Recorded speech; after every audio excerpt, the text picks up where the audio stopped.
And I think we are live. Here we go. 500 subscriber stream. Right, first things first, before anyone joins, let's just promote the stream. Because, of course. Of course I need to promote it. I need to send it to everyone. But yeah.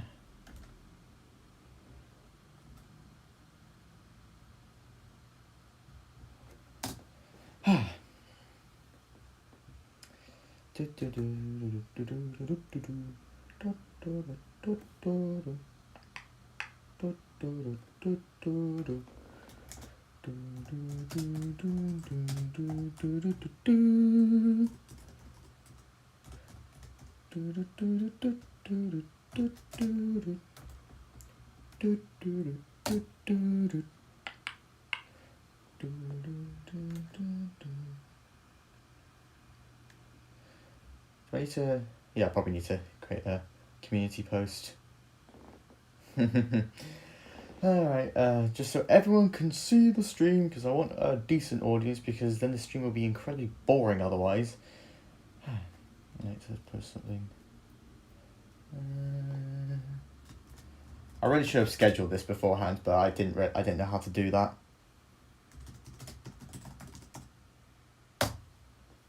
Oops. Yep. And now I can officially start because I've got the, promotion stuff done. So, how many people have we got here? Oh, 2 people already. Nice. So, 3 people. Nice. Oh, we got hello, Super Mario Plush Edition. Might as well just leave a pin message right away, actually. Just telling people what they can do.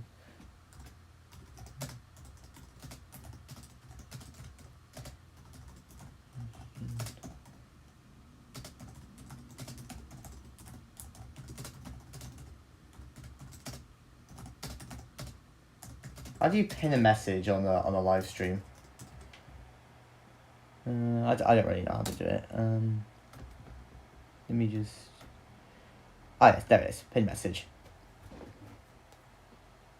So now everyone can see that, and we can start.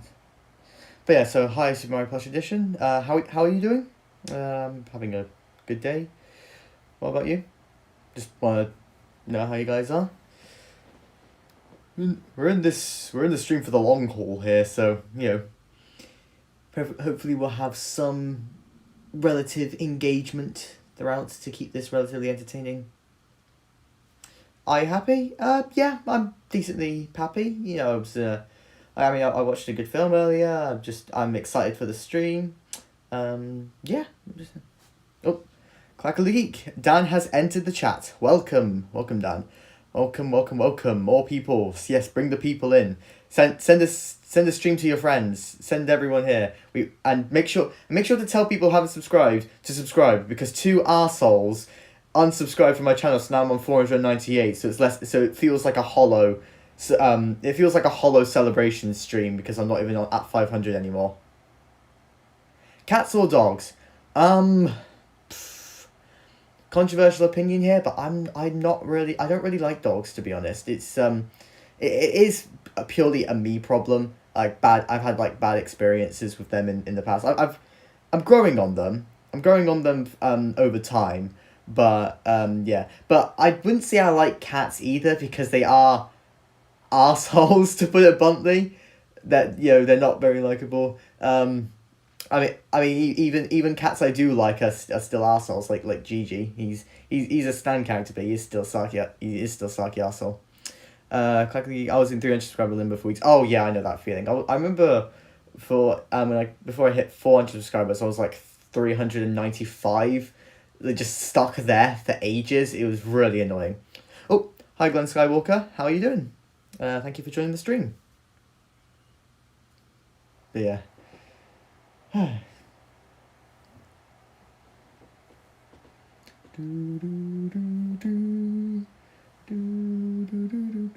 do have the computer next to me, so if I want to play some music or something, I can stick it on.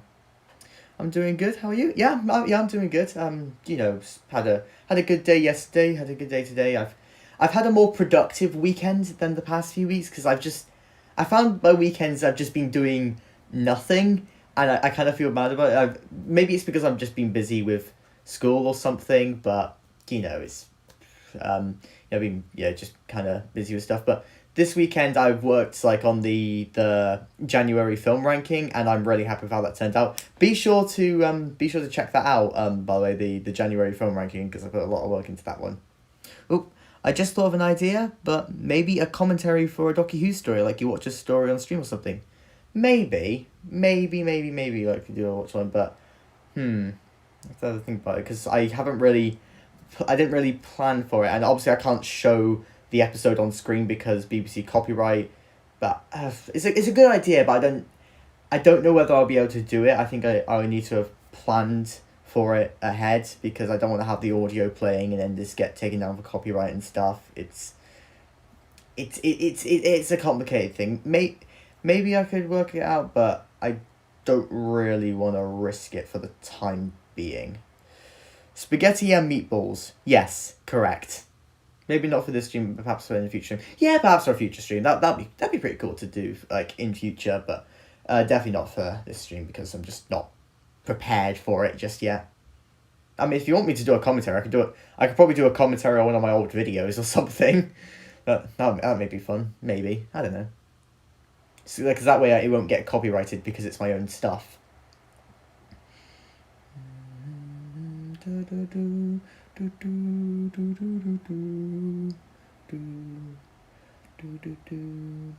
Yeah, do that.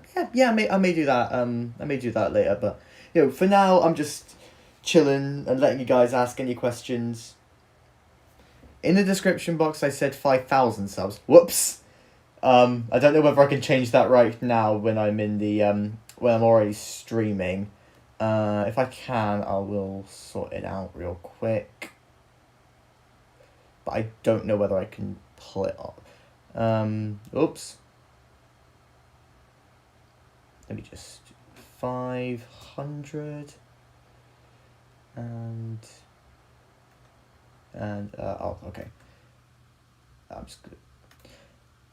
I'm not gonna be able to change it. Sorry, it's gonna stay as 5,000 until the stream's over, where I'll correct it. But yeah. From now on, I'll only be saying random things in the chat. Hey, do what you want. You can say random things in the chat, and I'll respond to them like they're a question or something. You never know, it could lead to a funny story or something if you see something relevant. Because I can use this opportunity to tell funny stories. So why not? I haven't had any funny stories recently though. I'll just say, I just don't think I have.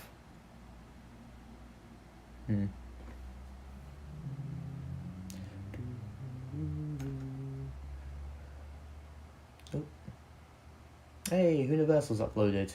And Mr. Ballin. I love him. Alright, so yeah, I've talked about me. I've talked about how I am. How are you guys doing? I'm not joking, but I think I'm becoming to enjoy the Space Pirates, but still my least favorite challenge. Enjoying the Space Pirates, man, that is a miracle right there.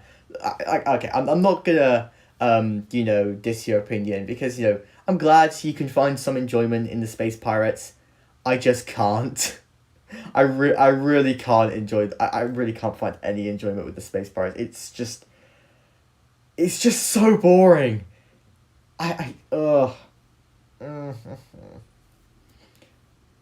Andrew Plate. I don't know who.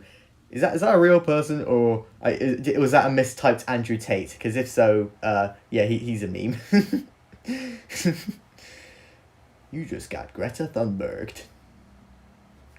Yeah, I want to enjoy the Space Pirates. I want to say that I enjoy every Troughton story, but the Space Pirates is just the easy weak link. Because I enjoy the Dominators. I enjoy the Crotons. I can't stand the Space Pirates. It's annoying me that that's the only Troughton I dislike. Not just hate, I just flat out dislike. My teacher referenced Andrew Tate in a lesson the other week. I mean, it was pretty relevant the other week.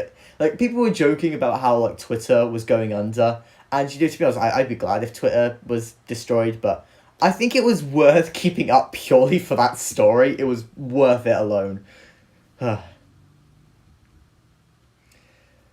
I'm just thinking of the Elon Musk rap. But yeah. And now because I'm thinking of the Elon Musk rap, now I'm just started thinking of Bo Burnham's Jeffrey Bezos song. That song's a banger, by the way. Be sure to listen to it because it's great. I need to watch the Bo Burnham stuff because I've heard nothing but good things about them, and they seem quite interesting. I feel like.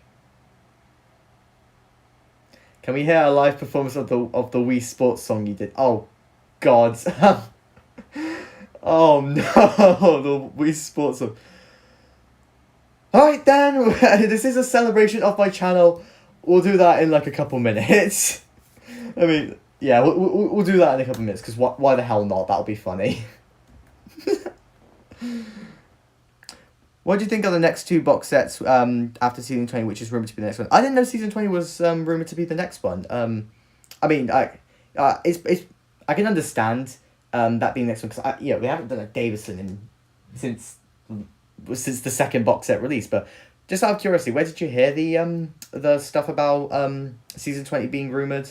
Like I said, I'd be happy if it is. I'm just curious where you heard it.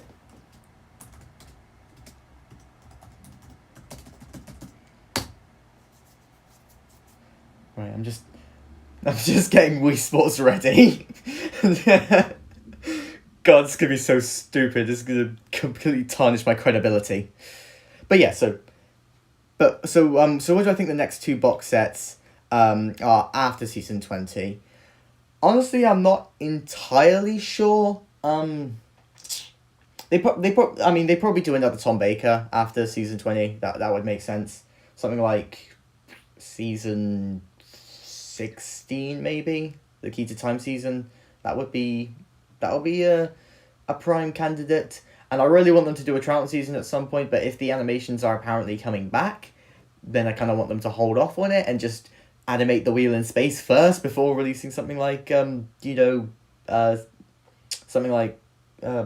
5. I don't know why the season escaped my name, because I don't know, my brain sometimes just doesn't work because it doesn't want to. I think Season 13 might get released this year due to its popularity for the 6th year anniversary.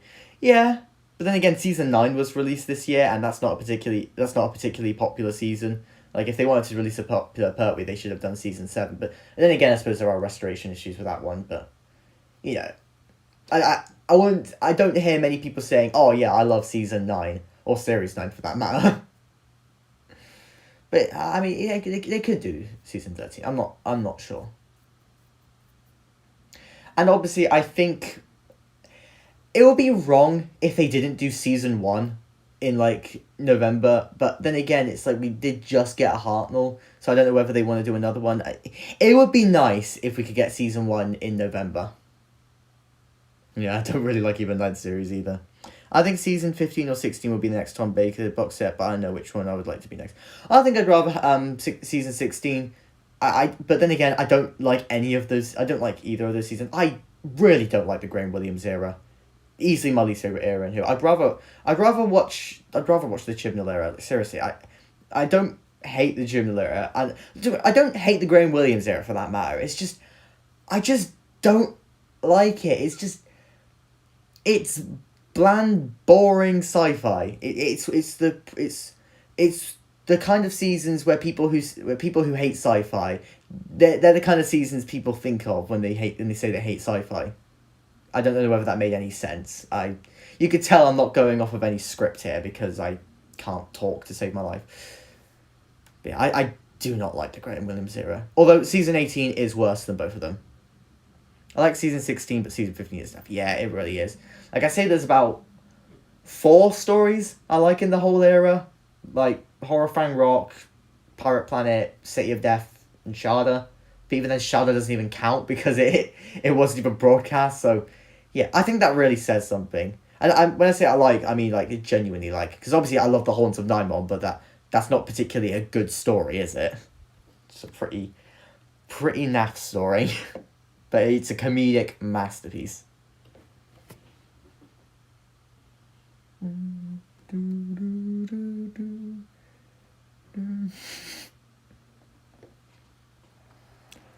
And Super Mario Plus Edition is just posting emojis of potatoes and...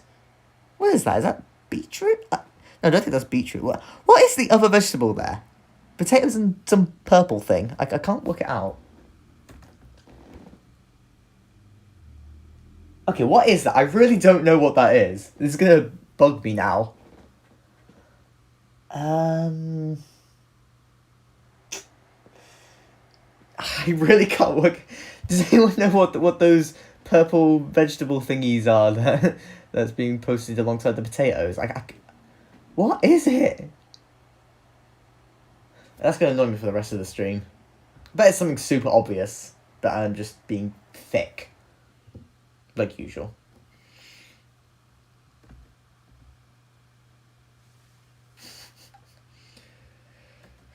Right. Right, I've procrastinated long enough.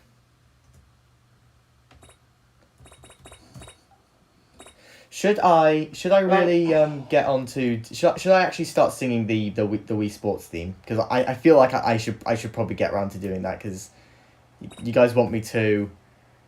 I can't remember the lyrics though. It's been a little bit. I need to just skim through the lyrics first before I do anything. Oh, Discord is being loud. Hi, Chris. Yes, do it. I will do it. I promise. I just need to remind myself of the lyrics before I start it, because I haven't gone back to it in a little bit. Sports Resort. Yes, the Doc 2 titles one. Oh, with this... Oops, you can hear it right there. It's on 599 views, so just me going back to it to check it out, does that bump it over to 600? I don't know. Did I not write the lyrics anywhere? Give me...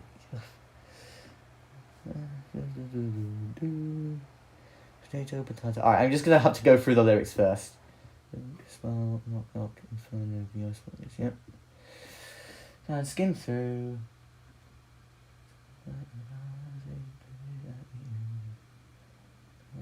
And before you ask, no, I don't have the lyrics written down on my phone, because I deleted them ages ago. Because this was start of 2021. It's been a while.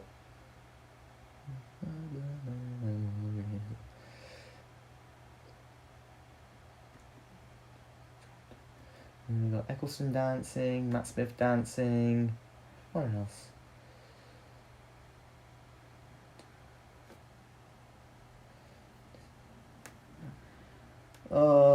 I wish I had the visuals to go alongside it, because it would help. The Third Doctor is the only Doctor that I don't hate or dislike any story from his era. Fair enough. For me, I'm really not big on the Mutants, the Time Monster, and Death to the Daleks. I'm really not big on any of them. So, sadly, I'm not the same, but yeah. When you end the stream, search English is my blah blah blah blah blah. I don't even know what that word is. To search it, you're probably gonna think, okay, search it and then don't search it. Obviously, I'm gonna search it. I'm not gonna do it.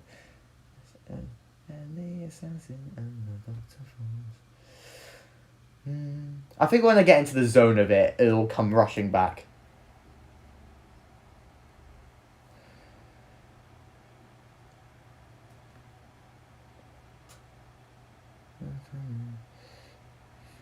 This is actually my least favourite regeneration story. Fair enough, it's not the greatest. I like episode 2. Episode 2 is good.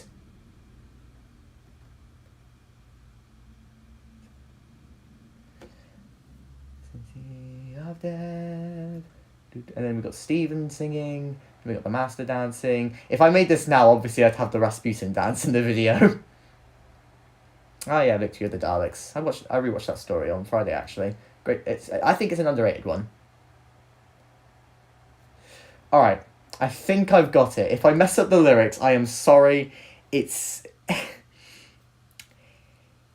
Yeah, if I mess up the lyrics, I'm sorry. I haven't done this in a while. Also, if the sound quality of the Wii Sports theme in the background isn't very good, forgive me. This computer isn't very good at projecting sound. That's the reason I stopped watching stuff on the computer and started watching films on my phone. It's a small screen, but it's more easy to it's more easy to watch because I know I watched Spirited Away on this computer, and yeah, it's maybe that's the reason I didn't think the film was 10 out of 10. Will copyright be okay with the music? I think it will be. Music tends to be a lot more lenient than like actual like clips and audio and stuff, and I'm gonna be talking over it just like I did in the original video, so I think it should be fine. What was the first Time Lord character that regenerated on screen other than the Doctor? Um, uh, um, is this a trick question or something? Because I'm trying to think. Who was the first Time Lord to regenerate outside of the Doctor? Wasn't the monk?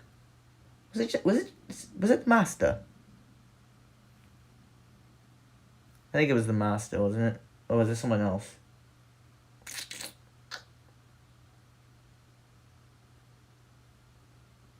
Alright, Super Mario Plush Edition. Can you keep that? I know you're saying random stuff, but can you keep this relatively not family friendly, but just you know. You know. Right. I think I've got it set up. Let me just make sure the audio is alright. Can you guys hear the music? I'm not going to start singing. I just want to make sure you guys can hear the music alright.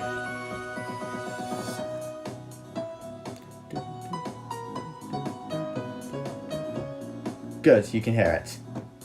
Right. It was the monk guy from Power of PO Planet of the Spiders, right. Right, I was wondering what Potts was. Right, so you guys can hear the music. And I'm on stream. You guys egged me on to do it. I am never gonna live this down, am I? 3, 2, 1. The ambassadors of death. Blink, smile, knock, knock, inferno, the ice warriors. Time, flight, and the power of 3. Pyramid at the end of the world. My singing's getting worse. Power of the Daleks. Evil of the Daleks. God, my singing is awful. The invasion of time. Revenge of the Cybermen and warriors of the deep. The seeds of doom.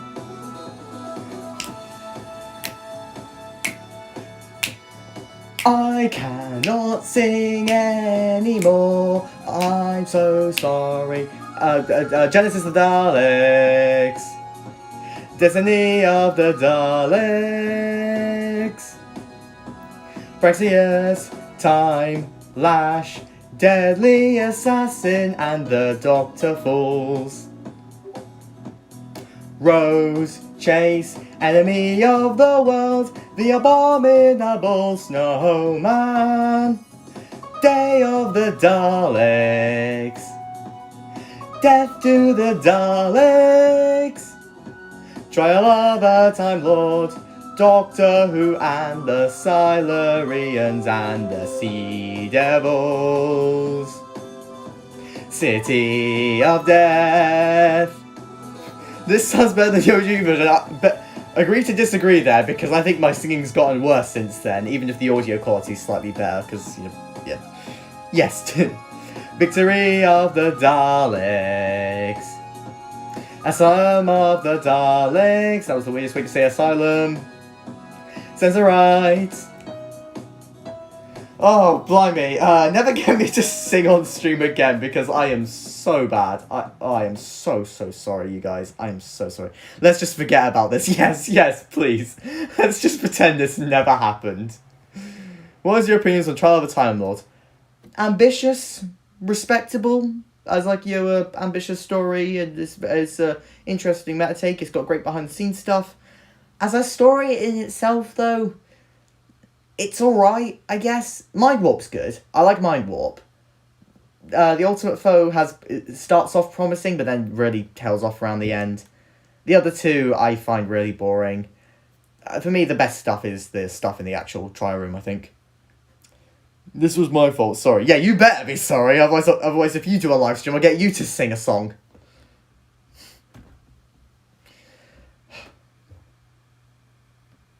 Next, you're going to be asking me to sing Bohemian Rhapsody or something. You're going to get... If you do that, I'm going to end up completely spoiling the song. I don't want to ruin a masterpiece of a song, because Bohemian Rhapsody is great. Oh, we're on to 2 viewers. I guess my singing was so bad 2 people left. Don't blame them, to be honest. I'm glad he's singing bloody Capaldi Roast on the stream. Oh, look, I can see the Wii Shop channel theme. I'm not going to discredit Adam Martin, though. I don't want to downplay his amazing song.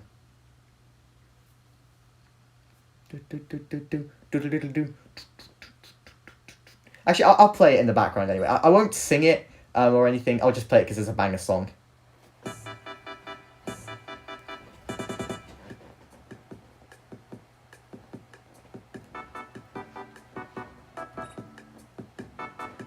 Why did the Wii have such good music? Like, seriously, the Wii had no right to have this good music.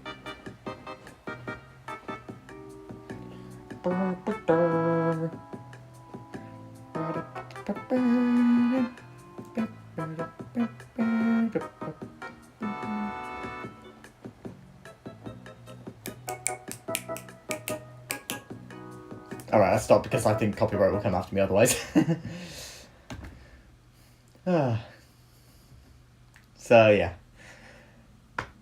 So yeah, that happened. I sung bloody my Wii Sports song, and I'm never gonna live that down. I'm never gonna live that down.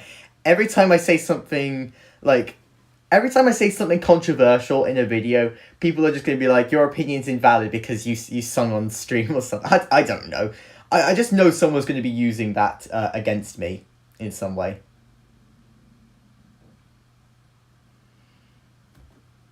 Oops.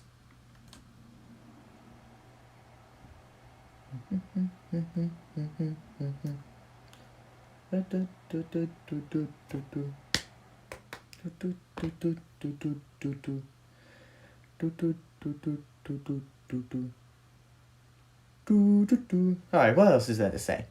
So yeah, that was it was worth it. I mean it kind of was, to be fair. It was funny. It makes the stream memorable at least, and that's always good to have. I want to give a memorable experience, not just the streams, just videos in general. I want to be memorable.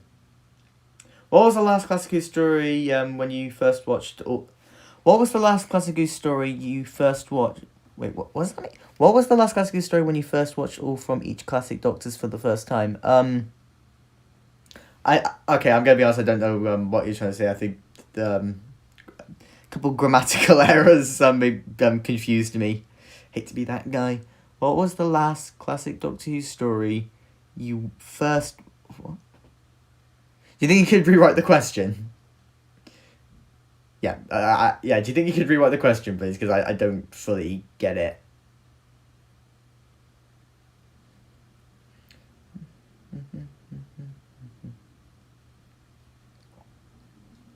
It's fine. It's I wish you could edit messages on live streams and stuff. It's kind of annoying when you can't do that. And you have to just type out again if you make mistakes and stuff. You also can't edit messages in replies to Letterboxd. Replies. That's really annoying because earlier today I was having, let's just say, a very heated debate with someone on Letterboxd. Don't worry, it's I wasn't being mean or anything. It was all constructive and whatnot. It was respectable, but when I was trying to type it out, it kept autocorrecting. The last Pertwee story I watched complete as zero was Monster Peladon or for Davison. Oh right. So the last story from each Doctor to watch to finish off their tenure. Right, alright, got you. For most of them, it's their regeneration story. Not gonna lie, because I watched most of them in chronological order, which means I regret doing. I shouldn't have done that, but yeah, for most of Galaxy Doctors, it was chronological order. The only exceptions were Hartnell and Troughton, because theirs were just the final. Theirs, instead of being the final story, it was the final missing story that I hadn't previously seen beforehand. So, so for Hartnell it was the smugglers, and Troughton it was the space pirates. Then with Pertwee was Planet of the Spiders, Tom Baker, Logopolis, Davison, Keyes Vandrazani, Colin, Ultimate Foe, and McCoy Survival. So yeah, and McGann, well, TV movie, if he counts as a classic Doctor. Actually, here's a question: do you count McGann as a classic Doctor or a modern Doctor, or just somewhere in the middle, like his own little era, the Wilderness Doctors? And if you have the Wilderness Doctors, you can include things like Richard D. Grant. I only said Richard D. Grant because Paul McGann and Richard D. Grant are a surprisingly great combo. He's new to me. Yeah, that makes sense. Just sort of his own little category, smack dab in the middle in the time when the show was axed. Although I'm more inclined to say classic. Yeah. I mean, classic Who is the 4x3 era, and modern Who is the widescreen era, and McGann was still the TV movie is still in 4x3, so it's more classic than modern. I don't understand, why was the TV movie in 4x3? Like, it should have been in widescreen by the 90s, right? Or was it still too early for widescreen in the 90s? For Hartnell and Troughton, the last I completed from that era is Dark's Master Plan and Abominable Snowman. Oh yeah, fair enough. I mean, Abominable Snowman, I assume that was like when the animation came out. And Dalek's Master Plan, I mean, what a way to end Hartnell. With Nell and I is the weakest multi-Doctor story. Yep, I am inclined to agree because... Well, actually, no, Dimensions in Time is objectively worse. Like, I mean, I have a greater time watching, but it is objectively worse. I know I wasn't big on With Nell and I, but I don't want to say it's worse than, I don't want to say it's worse than Dimensions in Time. That seems mean. Wait, no, for Hartnell, it was Galaxy 4. Dark's Master Plan was the last to tell you Snaps through come. Ah, right. Yeah, that makes sense. But yeah. Dark's Master Plan. Do I get an opportunity to simp over that story again? Okay, great. Good. Okay? No matter what you think of With Nell and I, it's still better than Dimensions in Time, objectively. In terms of enjoyment, I'd much rather stick on Dimensions in Time again, but I don't want to be mean to the film. Because like I said, I can see myself enjoying With Nell and I more in the future. It's just not at this current stage. It's like I asked my parents who, like, With Nell and I was basically like their college movie alongside the Blues Brothers, and they didn't actually like the film very much to begin with either. It was just on multiple rewatches did they enjoy it more. So yeah, I can see myself liking With Nell and I more, which is the reason why I put it above the French Dispatch in my January ranking, because I can't see myself enjoying the French Dispatch at any time in the future. Because it's just not for me. Oh yeah, spoilers for my January ranking if you haven't seen it, which, to be fair, judging from the view count, I don't think many people have seen it.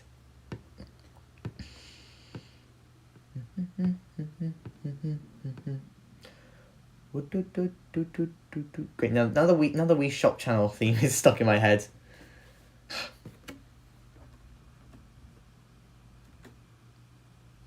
Go watch the... I accidentally... It's playing again. I'm not singing it again.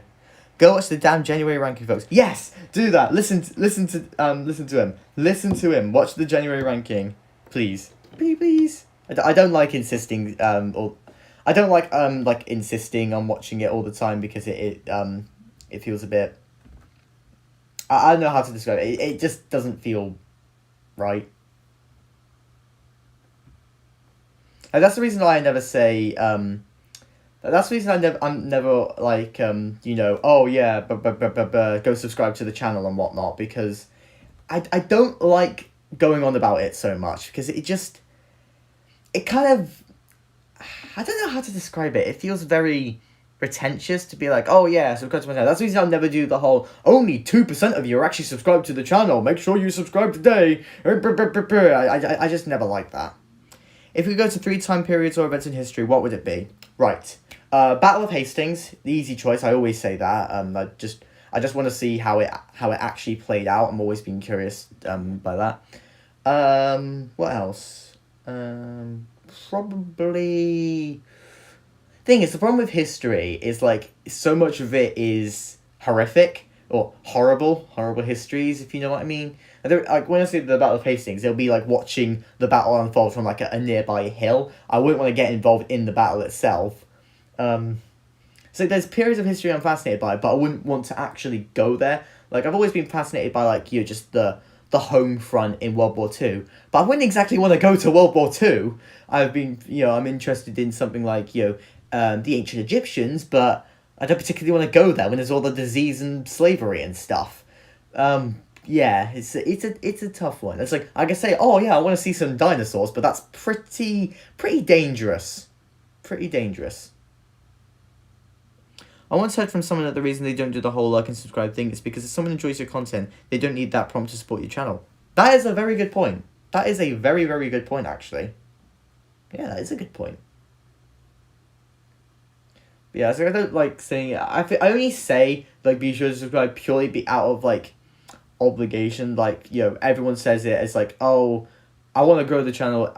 Maybe I just have to say it just because it's some kind of magic word, but I prefer letting Capaldi say it because I just think it's funnier than me saying it, and it just feels less pretentious coming from my mouth. But yeah, three periods of history. This is a tough one. So like I said, Battle of Hastings from watching from a safe distance.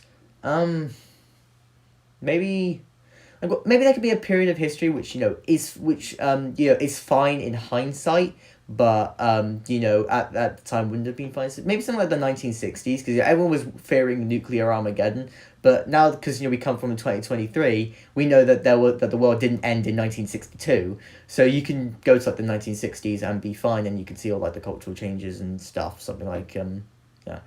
I'll tell you a time period I'd love to visit. 25th of December 1914, the Christmas armistice. Yes, good shout right there. That is a very good shout. Very good shout. I wouldn't want to get involved in the actual like football game because I hate football, but I'd watch from afar like at the end of Twice Upon a Time. That is a very good shout right there. Very good shout. Like if I could ensure my protection, as in like if I could just see like visions of it instead of worrying about interacting with it, then I would go to places like I go to like more dangerous periods of history because I know I'll be safer. But yeah, it just depends on what the rules of the time travel is. If it's like the TARDIS, then I think the swinging 60s, the Battle of Hastings, and the Christmas Armistice is probably a good one. I don't know where to go, but I'd like to find out what happened to the Prince in the Tower. Ooh, that's a good one. I mean, I always sort of thought like if I had a time machine, it would be interesting to like uncover all of these old mysteries. You have like just mysteries I'm really interested in personally, like seeing like the true seeing what actually happened is interesting. Like for example, have any of you guys heard of the Malaysia flight 370? What's the number of it? Malaysia flight 370. Was it 370 or 570? The plane which disappeared. Yeah, I think that's it. Malaysia Airlines flight 370. Yeah, that one. There's a really fascinating case of like a plane which just completely disappeared. I'd love to like go back in time and see where it is. Although it would be kind of hard to see what happened because it's a plane. It was flying over the ocean. It's probably crashed in the middle of the ocean, so it's kind of hard to see. But I'd just love to know like the full story of Malaysia flight 370. Was that back in the 50s? No, it was 2014. It was 2014. It was quite recent actually. If you went back to the 60s, you could watch the last Mass One. Yep, good point. If you went to the 60s, you could watch the missing episodes. And I'd probably find a way to try and record it on like a little CRT TV to try and do it. Or do you think you could bring like a modern TV to the 1960s and get it to actually work? I wonder if that would be possible. Then that way you can actually record stuff. It probably won't work though.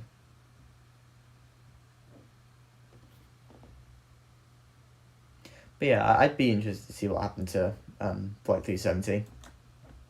See, I like watching those kinds of stuff, like the mysteries of the unexplained and just all those kinds of things. Just getting an explanation. I know it's fun to speculate, but sometimes it's nice to just get an explanation.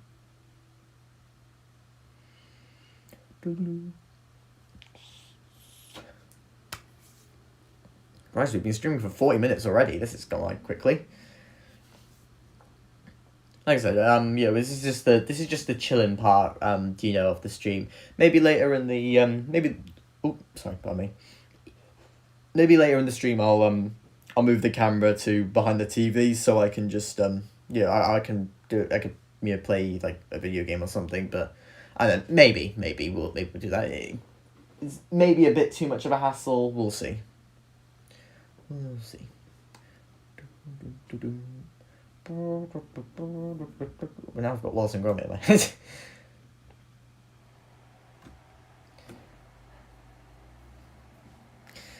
Imagine if I've just started everyone like me just mentioning 370, everyone's just started researching it as a result. I mean that's a good thing, if I inspire people to go check stuff out, then that's good in my mind. That's the reason why I like doing letterbox reviews, especially for underrated movies, because I can tell people, oh yeah, go check out All Is Lost, it's a banger film. Oh yeah, that's the film I watched earlier today, if you're wondering. Brilliant. Read some Number 9 scripts. Ooh, nice. I mean, it's fitting. It is the 9th anniversary of Inside Number 9 today. So, yeah. If I wasn't busy, I would have rewatched an episode, but, yeah. See, the 9th anniversary is a lot more significant than the 10th anniversary in this case. Oh wait, is that not saying you read the Number 9 scripts, or you're asking me to read the scripts? Because if you're asking me to read them, I have to go downstairs and try and find them somewhere. If I ever lived through a time period, might be 1870 to 1920. Interesting. Can I ask why? Why that period? Because I'm trying to think like what happened in that period. I mean, there's obviously World War One happened, and the end of the Victorian era. I suppose there's like a lot of industrial change, but yeah, I'm just curious like what why that time in particular. I don't know why when I say particular, I like saying it in like a Troughton voice, like particular. I must warn you, I'm very particular.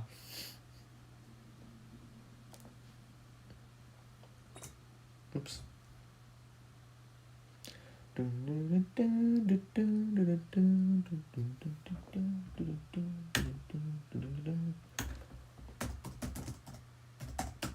Ow.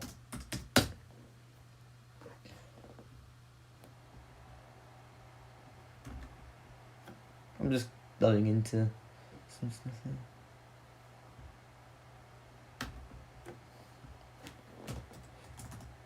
So has anyone watched anything good recently? Like any new movies which has come out which you'd recommend or something?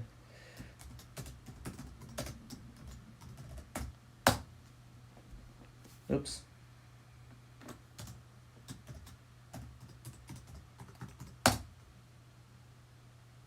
Yes. I was going to suggest you read them. All right, got it. Yeah. I mean, if I can find a way, if I can, grab them, I'll do it. Maybe. Maybe I'll do it. We'll see about that. We'll see if there's anything interesting we want to do. Like if we don't have anything else we want to do in the stream, then we might as well. We might as well do that. Read some of the script books. But yeah, I'll grab it later.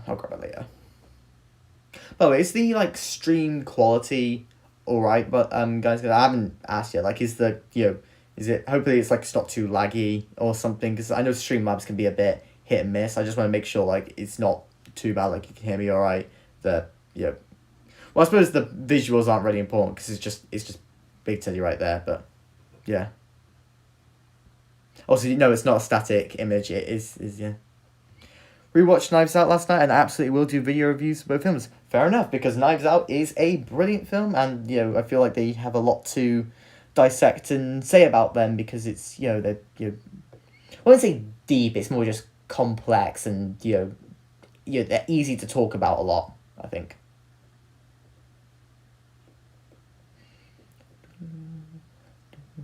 As for films I watched recently, well, obviously there's the January ranking, but if you want spoilers for the February ranking coming, this time next month, I've got a slight hunch that maybe Princess Mononoke will be near the top. Just a slight hunch. just from the fact that I gave it 5 stars. It's a fantastic film. Seriously, it is so good, so good. Here's a question: how many Ghibli films do I have to watch and give high ratings to before I can call myself a fan? What's a rough number? Because I've seen 4, and I've given one 4 stars, one 4.5 stars, and 2 5 stars. Is that enough, or do I need to get to a 5 or 10, or do they all need to be in the 4.5 to 5 star range? We can know, okay, the picture quality is not lacking. The last film I watched was last night and I fell asleep during it. What film was this? Was it really boring, or were you just tired? I'm curious what film this was now. Because I swear, if you say a popular film that you fell asleep to, I mean, if it's, unless the top popular film's 2001: A Space Odyssey, in which case I fully understand falling asleep in that, because that film is boring as hell.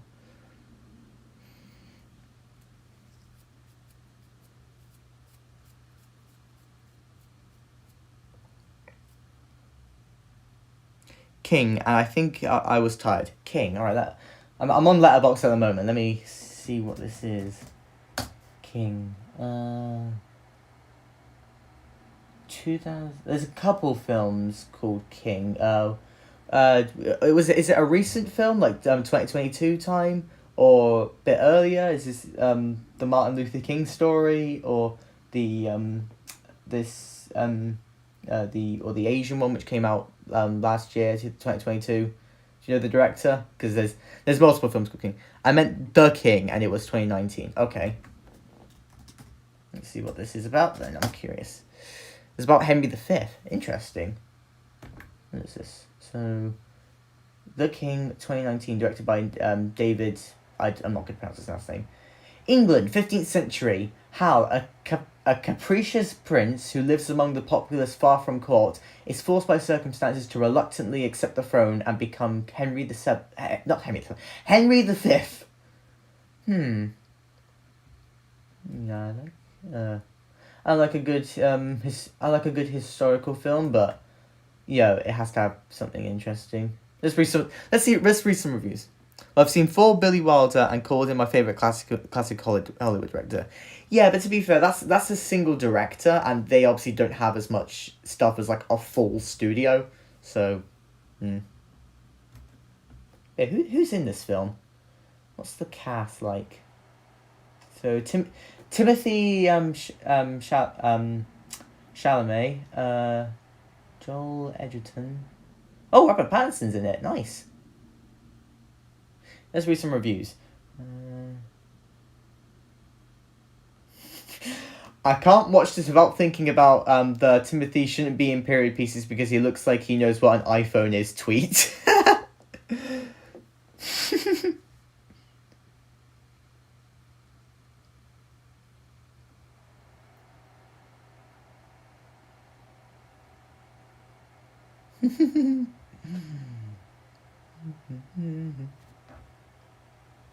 But yeah, so there's me just reading reviews about The King.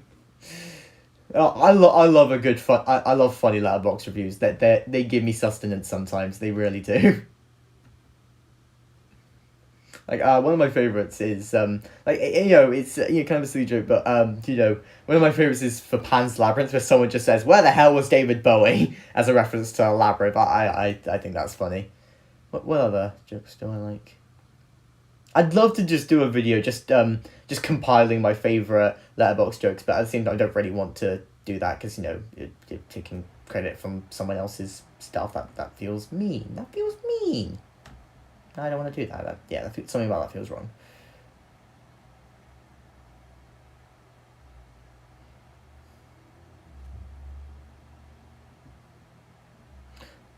Joel Edgerton was Owen Lars in the Star Wars prequels.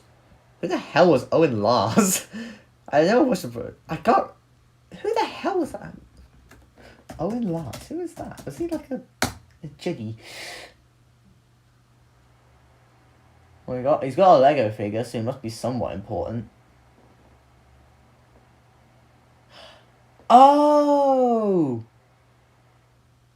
Why am I an idiot? Uncle Owen! It's Uncle Owen, but young Uncle Owen from the... I'm a real idiot. You can tell I'm only a casual Star Wars fan. God damn it. Uncle Owen. I'm so stupid.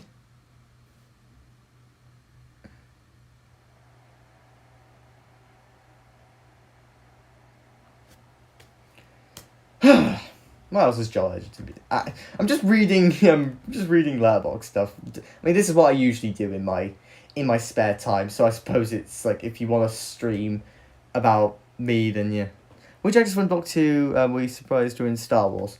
I can't think. I'm trying to think of which actors were even in both.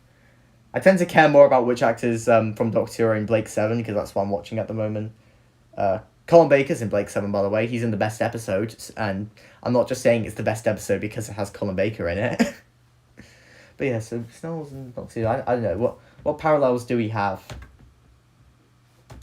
Doctor Who actors who have been in Star Wars. I can tell you who I was surprised was in Star Wars. Simon Pegg. He was in Force Awakens. I didn't recognise it was him for so long because, obviously he wasn't humanoid. Wait. Tom Baker's in Star Wars? Wait, what? Oh, wait, he's in, Clone Wars or something, isn't he? In, yeah. Is it the Clone Wars? Or is it Rebels? I don't know. One of my favourite Letterboxd joke reviews is, I've seen commercials for the general insurance that look better than this for Earwig and the Witch. Yeah, they're not wrong. Rebels, right. You're based on the animation, I can't exactly tell whether it's, Clone Wars or Rebels. So Doctor actors that have been in Star Wars. Let me Google this. But yeah, the animation for Earwig and the Witch really isn't very good. I swear, I'm trying to think what looks better than it, because there's a lot of things the original Toy Story looks better than it, and that's not a good thing. Who is this? Oh yeah, obviously there's Peter Cushing. Obviously he's he's in it. He was Tarkin. Julian Glover, yeah. Wait a minute. Just having a little looky. Where's David Tennant here? So is David Tennant in Star Wars? No. Take me to the page. You can look up on Doctor Who Wiki and Star Wars and on Star Wars, then scroll down. I mean, I could do that. David Tennant. Wait, the 10th Doctor himself, David Tennant, also has a Star Wars connection. He voiced the robot Professor Huyang in 3 episodes of the animated series The Clone Wars. I didn't know Tennant was in the Clone Wars. David Prowse and Jeremy Bullock were in the original trilogy in Star Wars. Yeah, David Tennant voiced a droid in Clone Wars. I didn't know David Tennant was in the Clone Wars. Jeez. Huh. I should probably watch the Clone Wars. I've heard good things about it. It's not waste. It's just Star Wars' canonicity in Doctor Who. History. The 6th Doctor and Frobisher attended the American premiere of the first film at Mann's Chinese Theatre in May 1977. Frobisher appreciated the original film and is aware of its place in culture, but the Doctor claimed to prefer special editions. What an asshole! The Doctor prefers the special editions of Star Wars. This is canon. The Doctor prefers the Star Wars special editions. He thinks Han shot second, whilst Frobisher is right. Han shot first. He also thought the actor who played Tarkin looked familiar and seemed to remember meeting his granddaughter. What is it? Prose. Mission Imprint Scott. I need to read this book now. This is amazing. Davis, I'm coming after your job. This is broke canon for you. Iris Wildtime was cast in the 3rd film as a woman in a gold bikini and was the only woman in the film with lines other than Carrie Fisher as Princess Leia. According to Fisher, Iris was fun to be around but difficult behind the camera due to her demands that she uses her own wardrobe and makeup and an inability to recall her lines. Iris claimed she could convey everything with just a look, but they eventually had to recast due to her displeasure. Oh no, it's starting to lag a bit. Hopefully you heard my amazing breakdown of Star Wars' canon appearance in Doctor Who, like how the Doctor says he prefers the special editions. Is it still lagging right now? You can see my hand moving. Ow.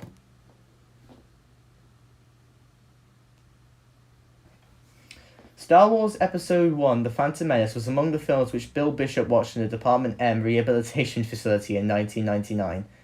This is amazing. This is amazing. I've stumbled across something amazing right here. Just the fact, like I said, Davis, I'm coming after your job. I really am.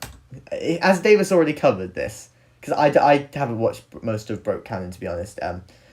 But if he hasn't covered this, he needs to cover this, because this is gold, absolute gold right here. It's okay now. That's good to hear. Right, now let's actually look for what I was looking for. Star Wars actors.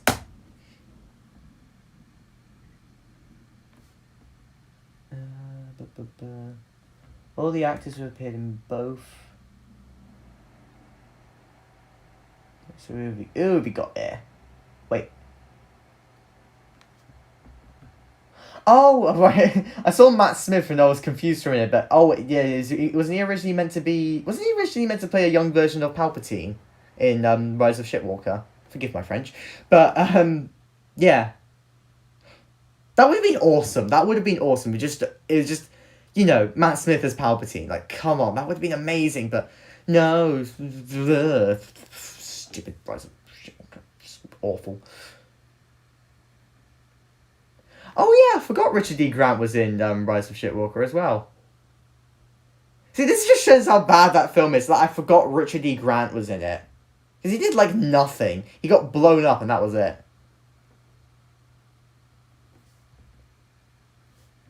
Wait, I didn't know Jin was, Jin or Jin? I don't know, the unicorn. I didn't know, Felicity Jones, the actress, like, the one who played the unicorn. I didn't know she was Jin in Rogue One.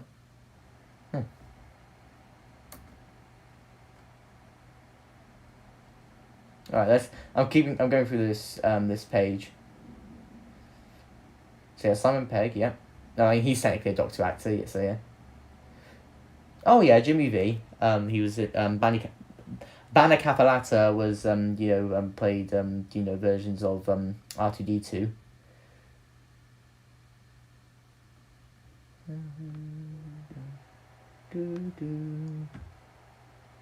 Here's a video covering Star Wars docu actors.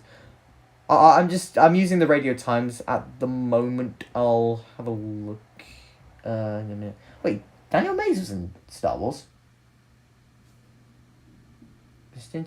Enjoys a stint on screen in Rogue One as a contact of Rebel spy Cassian Andor. Huh. I didn't know Daniel Mays was in Star Wars. Warwick Davis, yep, obviously. We all know Warwick Davis. Yeah, David Prowse was the Minotaur in Time Monster. This is interesting.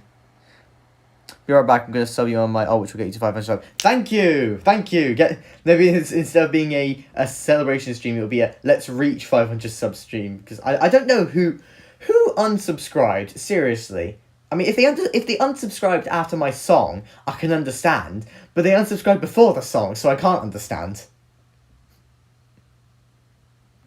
Oh, Deep Roy was in Star Wars.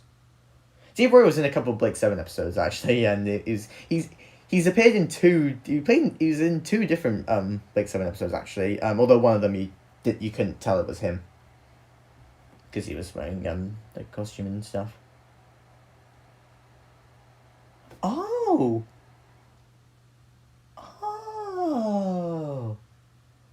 I didn't know that.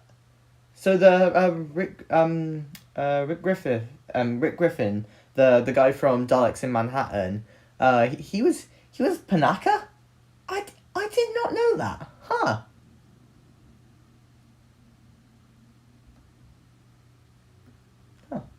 Anyway, that's enough of Yes, I know he was all of the Oompa Loompas in the Superior Charlie and the Chocolate Factory.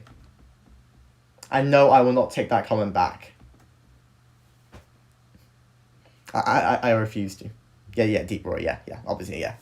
And I knew you meant Deep Roy, not not the guy I was just talking about. Let me just refresh this page, see what the subscriber count is at now. 500! Yay! So obviously, Glenn, you subscribed with your alternate account. That was one subscriber, so someone else must have subscribed in the middle. Maybe my song brought them back. No, the Gene Wilder version is better, okay? Or do we have to scrap over this, huh? I think we have to scrap over this. Because look, I have no problem with the Gene Wilder version at all. I think it's a very good movie. I just prefer the Tim Burton one. I just do. I just do, okay?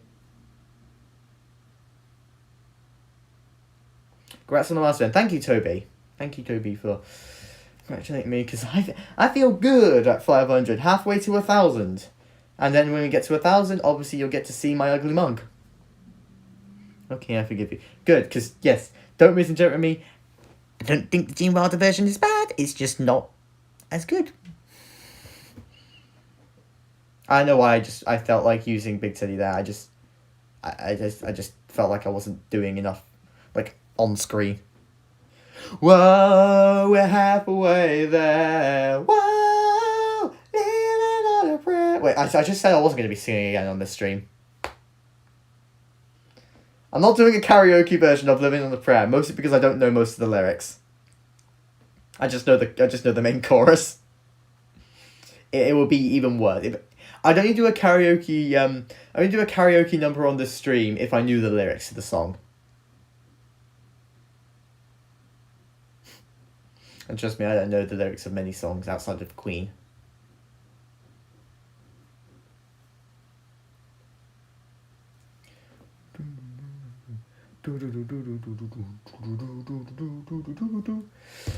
Ow. Ugh. Blimey, this chair isn't very comfortable, I'll admit. It's not the most comfy chair ever.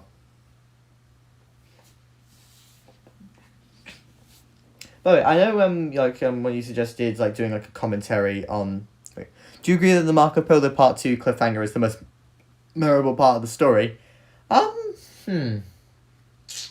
It's up there. Yeah, it's probably the most memorable part. I don't know whether it's the best part though. But it's definitely the most memorable part. Here's water, Marco Polo. Come for it. It's amazing. It's great.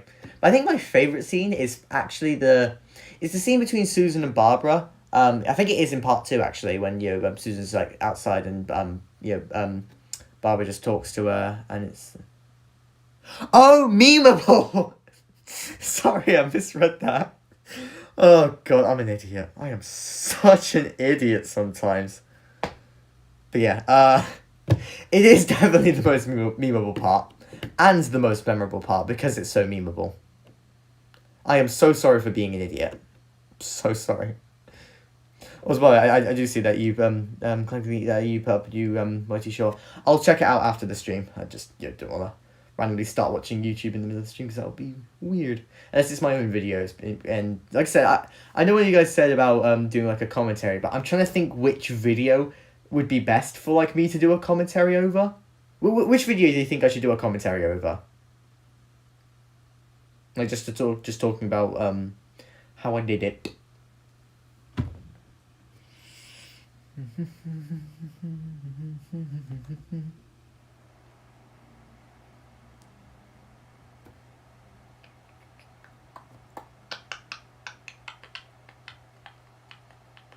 I just realised my last 3 videos all look exactly the same thumbnail-wise because they've all got movie posters on top of the letterboxed colours and stuff. I mean, I think it looks pretty nice, I don't really care, so, yeah.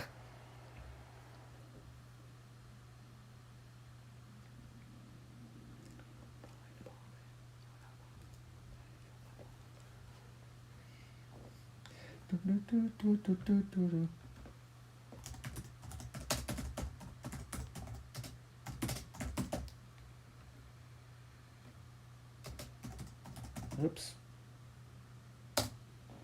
Maybe the Devil's End one, because you can talk more about the visit. That's a good point. Good point, actually. Let me go get it. Let me go get it. That is a very good point right there. Because I was going to do like a full documentary for it, but I just didn't have the motivation for it. But yeah, that's a good idea. That is a very good idea. Okay. So it'd be less of a... I think it would just be less of a commentary, me just sort of talking about how it was.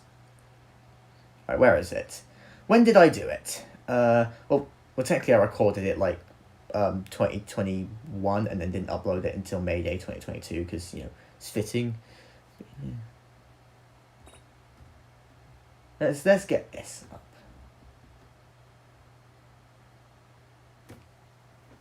I'm gonna move the camera so you can see the video, and I'll just pause it when it gets to things. So yeah, there's me driving there. There's Allborn. That is the name of it. Devil's End right there. What was your opinions on the rumoured animation for the Smugglers and the Underwater Menace? Oh yeah, I haven't done a video about that, have I?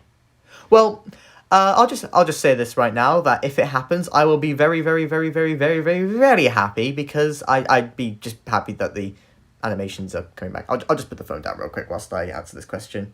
But yeah, I'd be happy just that the animations are coming back. Yeah, and I'll be happy with those stories as well, because Underwater Menace, I feel like I haven't fully watched the story because I'm not a big fan of the loose cannon recon, and obviously the less said about the DVD recon, the better. But I'd be nice to get an animation to just complete that story. And the Smugglers, I think the Smugglers is criminally underrated, and if the animation comes, hopefully more people will appreciate it. I feel like I'll be able to enjoy it even more. Like, you'd be amazed how just like cleaning up something and just adding some stuff to it can radically change your opinion on the story. Like, I rewatched The Crusade, and just, the better quality audio just worked immensely with it just helped with my enjoyment of the story, and so much that I bump up my score to an 8. It's really good, really good. Devil's End is a great place to visit. It's one of my favorite Pertwee stories. Yes, 100% agree. I think it may be my absolute favorite Pertwee story. Maybe I haven't rewatched Inferno in a bit. There's Allborn. There's the church right there, and yeah, just get some good shots of the church. And I zoomed in there because I wanted to have a bit in the video about that's the weathercock that Benton shot with the with the gun when the Doctor was pretending to be the great wizard Queequeg. I love that bit. Yeah, but this is the church. It's magnificent church. It's great. It's great. It's just really cool. It's a really cool church. I can see why they picked this place just from the church alone. And there's the main square, where most of the story takes place. The maypole was like there or something, and I'm sure the helicopter was like round there. And around the corner is you'll see. And this, I was saying that this is where the Bok was blown up by the gravestones to try to like recreate where it is. That's the reason I had that. I really like The Demon since it's in my favourite Pertwee season, but it's my third favourite from the season. My favourite is Mind of Evil. Fair enough. Mind of Evil, I need to rewatch that one, because I don't think I didn't dislike the story when I rewatched it. Far from it, I thought it was a great story, but I wasn't sure what to expect from it before going in. It was quite different to what I was expecting. And so, I feel like I need to rewatch it, because I feel like it can be an interesting one. Just, it's a very different story, like more of a political espionage story. It's really interesting. There's a better shot of the cock. Oop. And this was where Benton shot the thing, roughly speaking.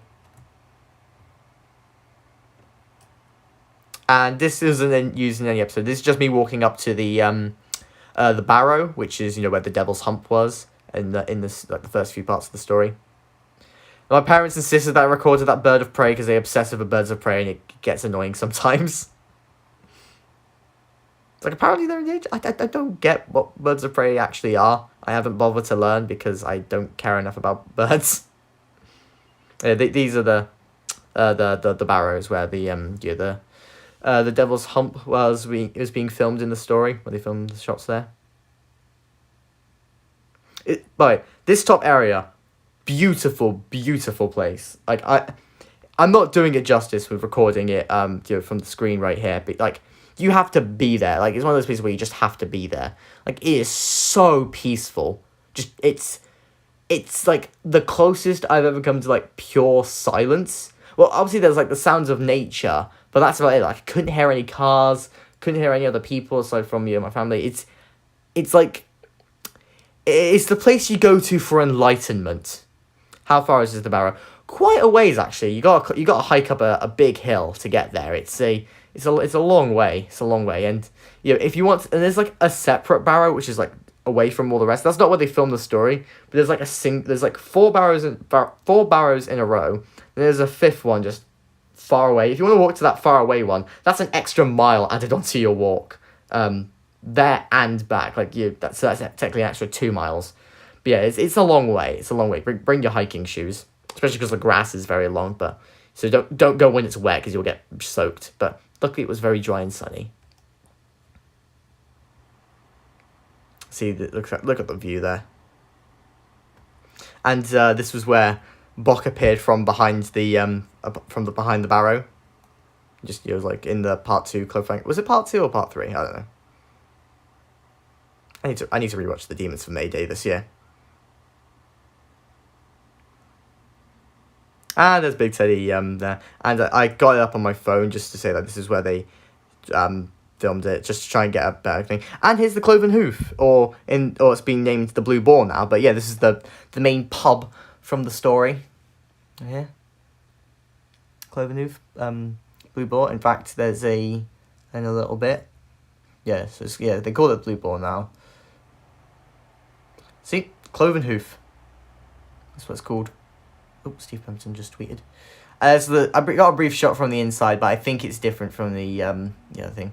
And we got pints. I didn't drink the pint. I drank the orange juice. And there's a Dalek because of course there is. And this is me just saying that this is where the iconic line is.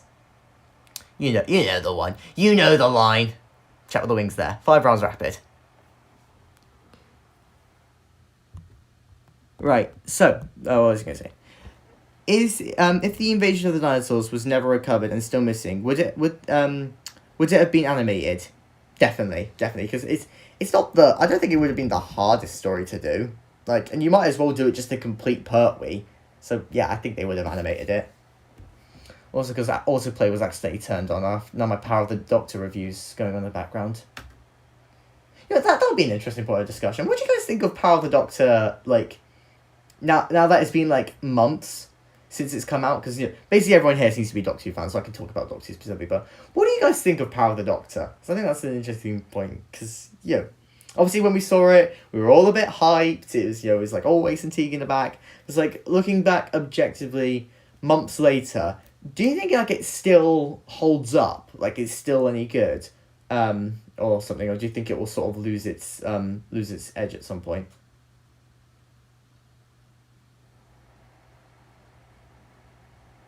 I'm curious what people think.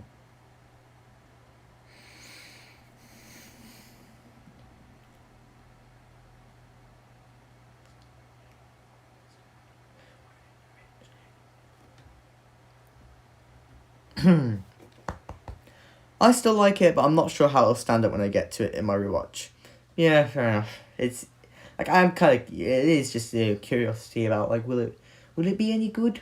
I mean, I imagine it'll probably still be a fun story. Like I know it's technically not like a pure anniversary show, but like the anniversaries in general are still fun at rewatches. Like Day of the Doctor, you can pick that story apart as much as you want, but it's still fun. It is still so much fun.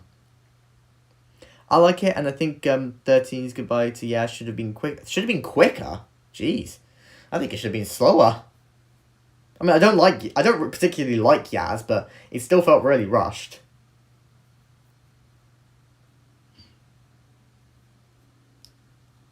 Oh yeah, can I just say I don't get why people like Yaz so much. Like seriously, I don't get why she's like stands so much. She does nothing. Like in series 11. She literally does nothing outside of Demons of the Punjab, where she's like, suggests the place in the first place. Outside of that, she does diddly squat. Why do people like Yaz so much? I really can't I haven't been able to work out why. I mean, yeah, she's more interesting than Well, honestly, I'd argue Ryan's a more interesting character, but Yaz is still a better character because she's just Mandip Gill's a better actor, but but I'd say like writing wise, I think Ryan is honestly a more interesting character. And obviously, we all love Graham and Dan. God, remember the evil Dan memes? They were amazing. Blimey, that was over a year ago. It doesn't feel that long ago. I'm making you all feel old. This is what happens when you join on a live stream. I start getting philosophical or something.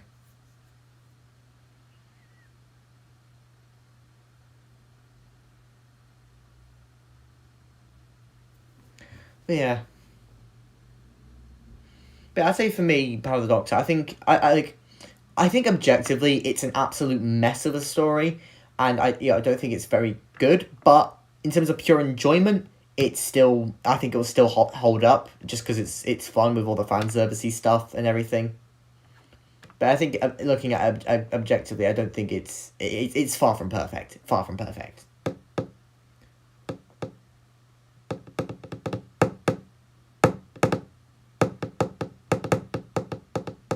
I don't know why I just started tapping my fingers to the 20th Century Fox theme. I don't know what it is. Like, how is it that the 20th Century Fox theme, it can make you want to eat all your popcorn before the movie's even started? Either that or the Universal theme. The Universal theme is so good. Like, it's so unnecessarily epic. I love it. It doesn't feel like over a year since the last series of Doctor Who. I've only rewatched the first couple episodes, which are pretty good. Yeah. Halloween Apocalypse is decent. World of Sontarans is fantastic. Fantastic. I don't know whether I've ever showed it, but, Bugs here. Ow. Ugh. I think I've actually, yeah, I have shown you the Flux Blue. I don't know what I was thinking. Of course I've shown it to you. What's my battery life on, by the way? Doesn't want to show me. Sorry if the camera just turned off because I was trying to check the battery. Sorry about that. Sorry.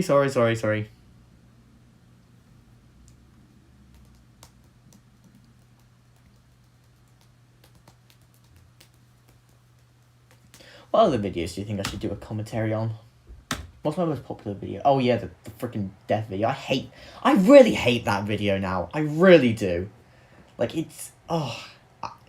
I hate that it's the most popular video. I can't stand it. I can't stand it. Also, I don't particularly like any of my most popular videos because none of them really represent my channel as a whole. I like that the Hartler rankings got over 1,000 views. That's nice. I like that the number 9 Series 7 rankings got a lot of views. That's a well-made video, but yeah. I wish you could choose which videos are your most viewed, because obviously something like my Revenge of the Cybermen documentary, I'd choose for that to get viewed more.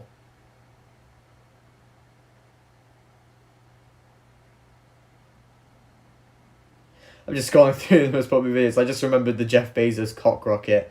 Oh man. Who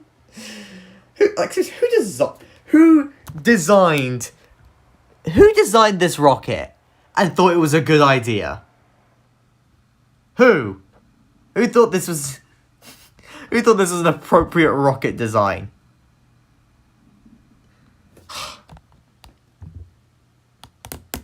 Oops. Bye. Just need to set up my phone properly. Amazon entrepreneur, born in 1964, Jeffrey Bezos.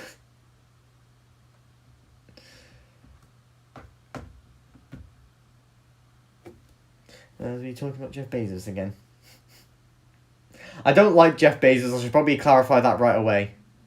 I actually hate my most popular video because White has 36,000 views and is just riding very fast in the game and something hit me and I goes like, wait, let me see what that was.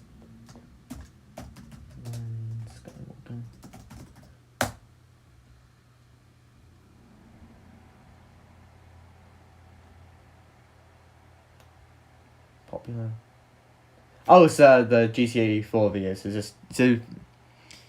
just riding very fast in the game, and then something hits you, and you go flying.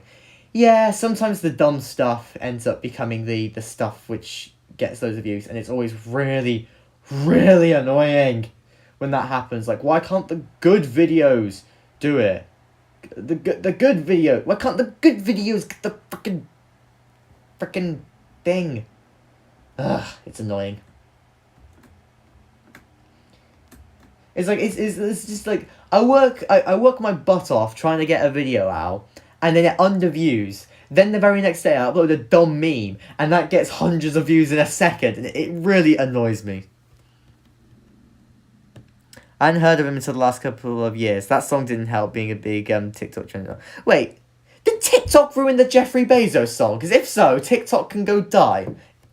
Because they better not have done that. Because that is the Bo Burnham Jeff Bezos song is a genuinely banger song. I don't want TikTok to ruin it again. When I say again, I'll just be like, TikTok ruins everything. I hate TikTok so much. Really do. Like, just saying, if anyone's wondering if I'll ever get a TikTok, the answer is no. I refuse to get TikTok. Just, if you want TikTok style content, just watch my shorts. That's the closest you'll get.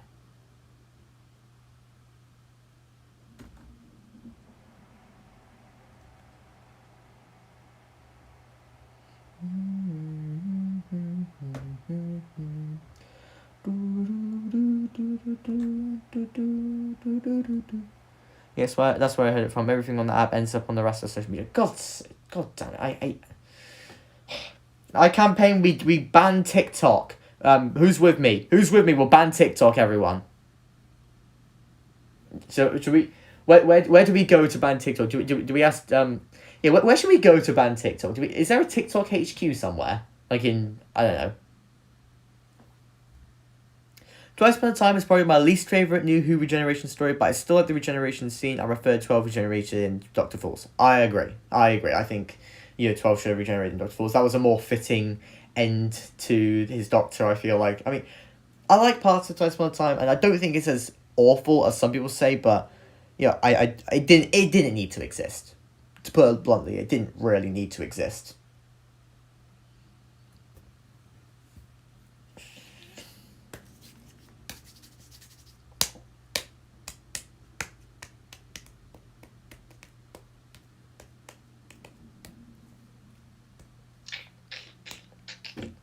I wanna be a man.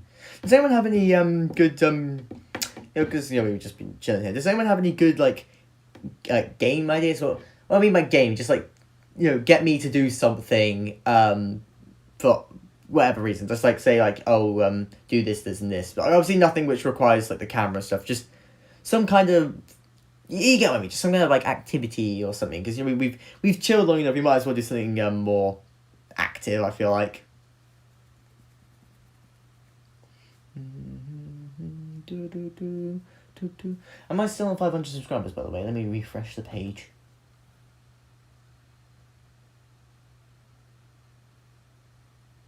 Good. Still on 500.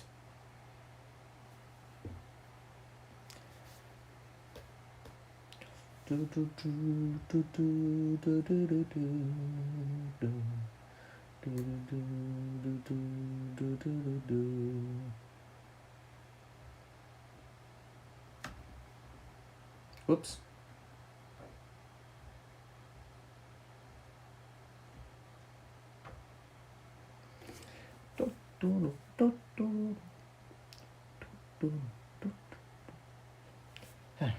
So the thing is, there's an awkward moment in these streams where it's I don't know what to say all of the time, and because it's only a couple people in the stream. I don't have a constant influx of people talking. So I sometimes there are those awkward silences we can't we just can't avoid. And I am sorry about that, but hey, this is what happens when you stream with only 500 subscribers.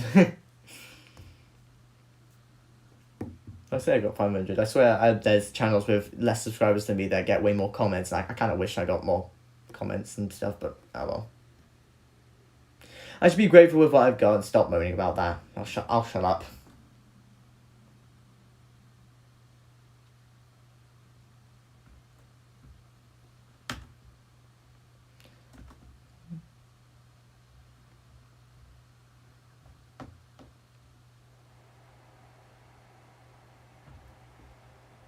Oh, you can edit comments on Letterboxd. Ah. Well, I might as well just edit it then.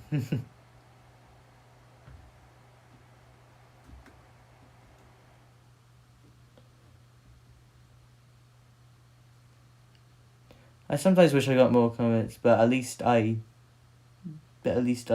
don't. What? Anyway, let me just quickly do this first.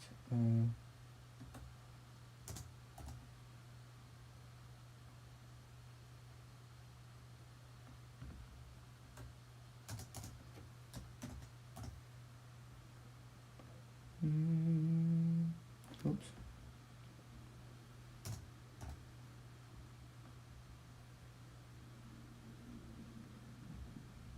Let's update this. There we go. I've been thinking of doing every historical person that appeared in Doctor Who, and it's probably going to be split into two parts. So, yeah. So every historical figure who's in Who. So, and that's, on the surface you think, oh, it's not that much, but it's like when you think about it, it's like, yeah, there's quite a lot. There's quite a lot of historical figures who appeared in Who. I mean, obviously some stories have multiple historical figures. I sometimes wish I got more comments, but at least I don't get much negativity. I mean, yeah, that's always a good thing. You don't want negativity. Yeah, I mean, I'd be pretty upset if most of my comments of of a controversial video was just people saying that my opinions were bad.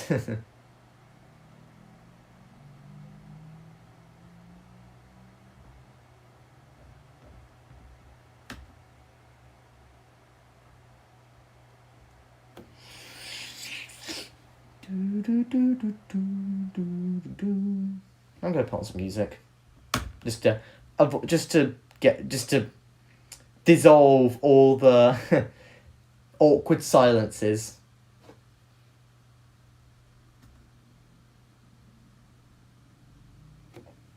And of course, YouTube has adverts because they're a twat.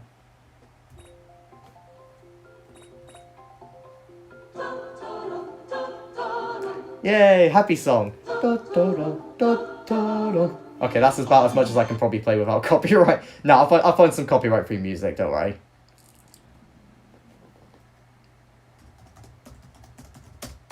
Copyright-free chill music.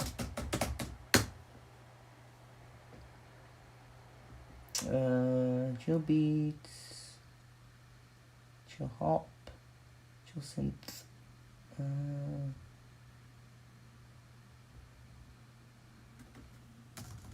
Maybe rest music. I think this could work. Okay, this works. There we go. Now I can avoid awkward silences whenever I don't have anything else to say, so I can just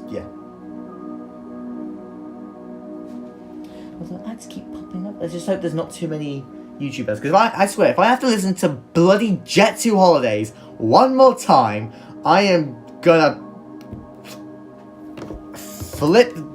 I'm gonna crash this TV. I don't know. I'm so sick of seeing them. So why does YouTube do that? Why does YouTube show you one ad and then just not stop showing you that one ad over and over and over and over again? It's like, just leave me alone. You're actively making me not want to get your product because you're just pissing me off. It happened before. Are they the Hold My Hands Out? Yes, they are those ones. Yeah, Daddy, hold my hand. I fucking hate that song now. I don't care if I mean, I didn't really care much for it to begin with, but now I'm just associated with them, and I hate it. I can't stand it. I can't stand YouTube ads. I can't stand YouTube ads. YouTube ads are the most effective scam in the world because they just annoy people so much with the ads that people want to get YouTube Premium instead. It's really effective. True or false? Barry Letts is the only producer in 3's era. False. Isn't there Terrence Dicks as well? Was he not the producer? I don't know. No, was Terrence Dicks the producer? If he was, you could tell me what important role he had. Or was it script editor? Well, yeah, it was script editor, wasn't it? He still produced, right? He did both, didn't he? I don't know.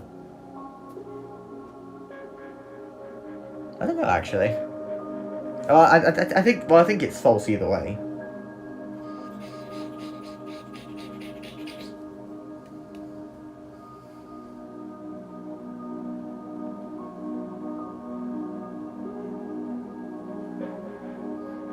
You're right, but Sean was the only other producer, and he only did Spirit. Oh, right. So, 10-6 wasn't a producer. It was Derek Sherwin who did Spirit. Right. Gotcha.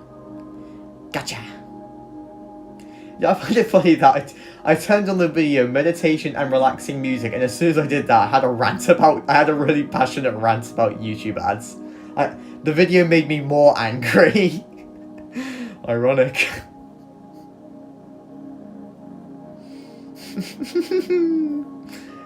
Oh boy.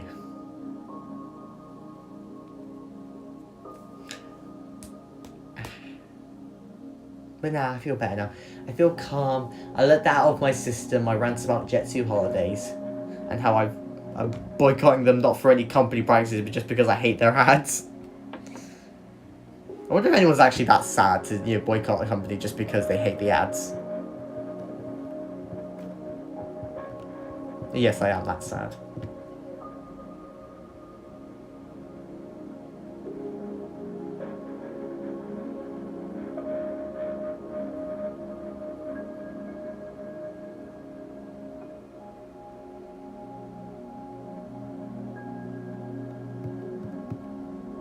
How long has the stream been going on for? About an hour and a half. So a decent amount of time. And I'd say the most significant thing which happened was me singing the Wii Sports theme at the very start. When this stream is uploaded, I am timestamping that because I know everyone will just want to go back to it. I need to rewatch it because I don't know how it... For me, I don't know how it sounded, on my end because, it's hard to really listen to yourself. But I need to, listen to, what it actually sounded like. From looking back later. Oh god. Oh, this is nice. This is nice music.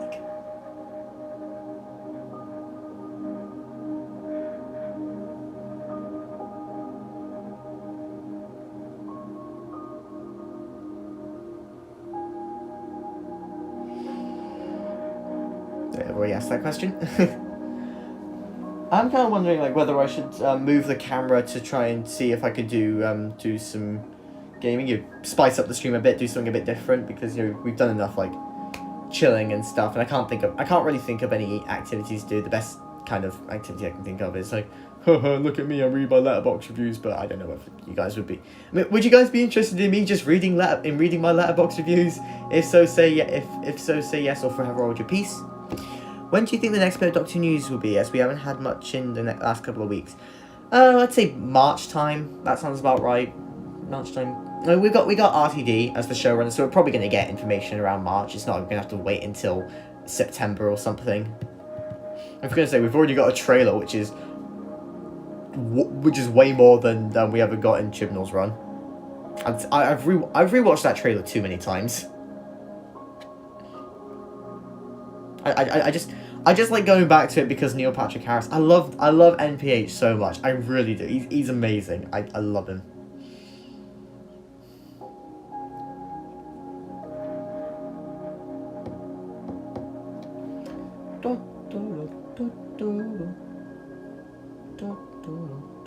What was your first Doctor Missing episode, Recon? Marco Polo. The very first one.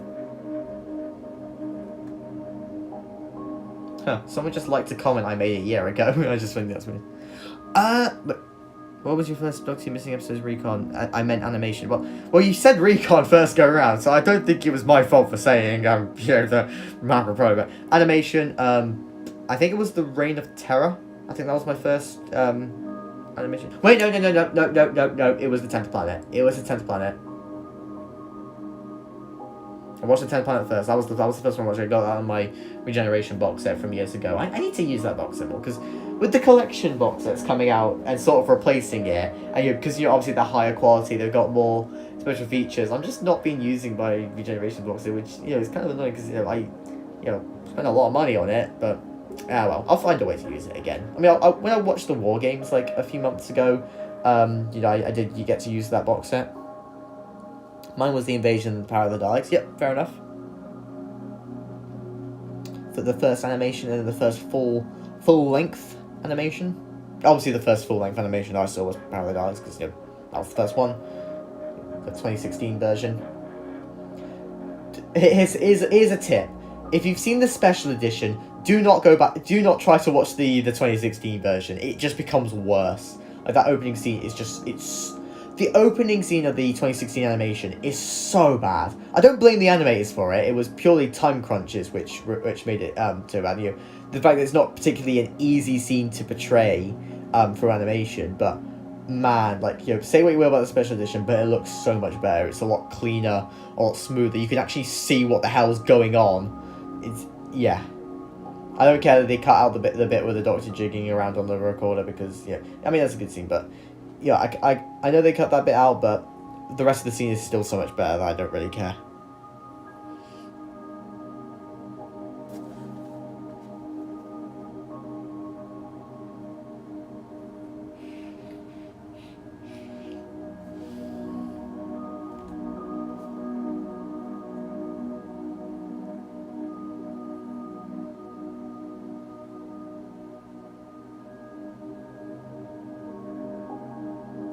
Could you do a tier list on the missing episodes animations? I'm sure I could find one online, actually, and I could do it live, because might as well. Doctor Who missing episode animations tier list. I'll keep the music going. Hello, Adrian Park Tucker. Missing episode animations tier list. Right. So animations tier list. I agree. 2 cookies. But that's the predictions one. I don't want the predictions one. I want the rank them.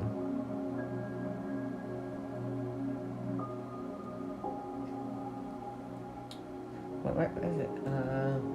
I don't want predictions. I want Where do I find it? Actually, I'll just use Josh Nares. He's got one. They've got one. Actually, no, they don't. Who Studios? There we go. He's got one.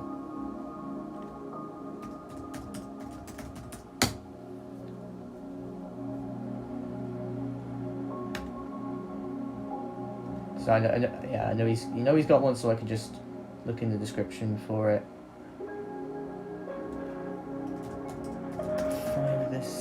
I'll find this stinking tier list, and I will do it on stream with you guys. Oh wait, I forgot, he changed his name to Sam Thomas than Who Studios. Huh. I'm gonna have to stop the music briefly. Sorry. Just to get it loaded up. Oh, go away, Grammarly, please. Please do not annoy me, Grammarly. Don't you dare. Ryan Sinclair, don't you dare.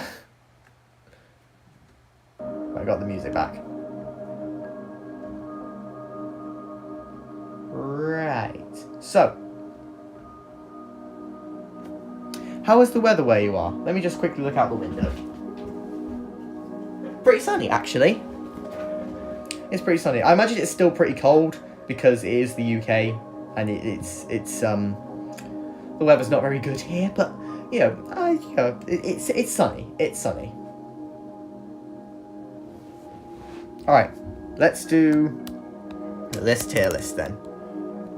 So, this is the missing episode animations tier list because Glenn suggested it, and I want something to do on the stream. Right, I'll just do it in order of release. So, The Invasion. A good attempt, I think. Not gonna lie, I find the Invasion animation a bit overrated. Oh, look, you can see my face, except you can't because I'm covering it with my phone. Give me a sec, I'm gonna need to find a cloth or something.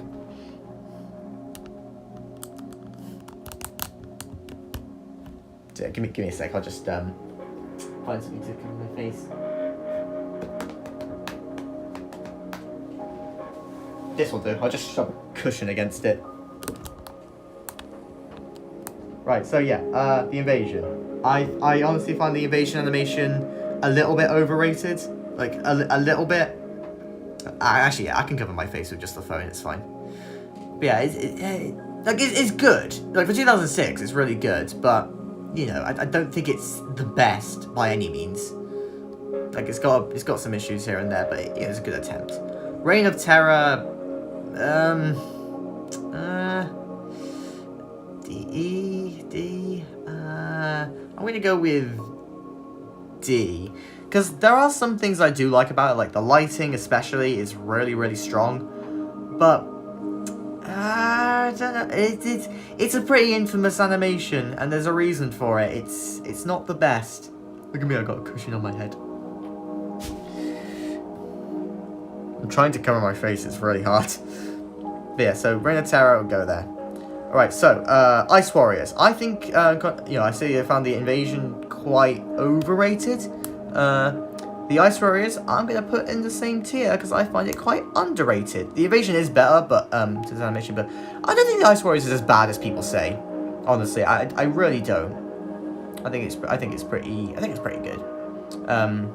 Here's another controversial one though. 10th Planet. Oops. 10th Planet could do with some work. I found the invasion kind of overrated. Yeah, the 10th Planet is even more overrated. I don't get why people love this one so much. It's okay, but like,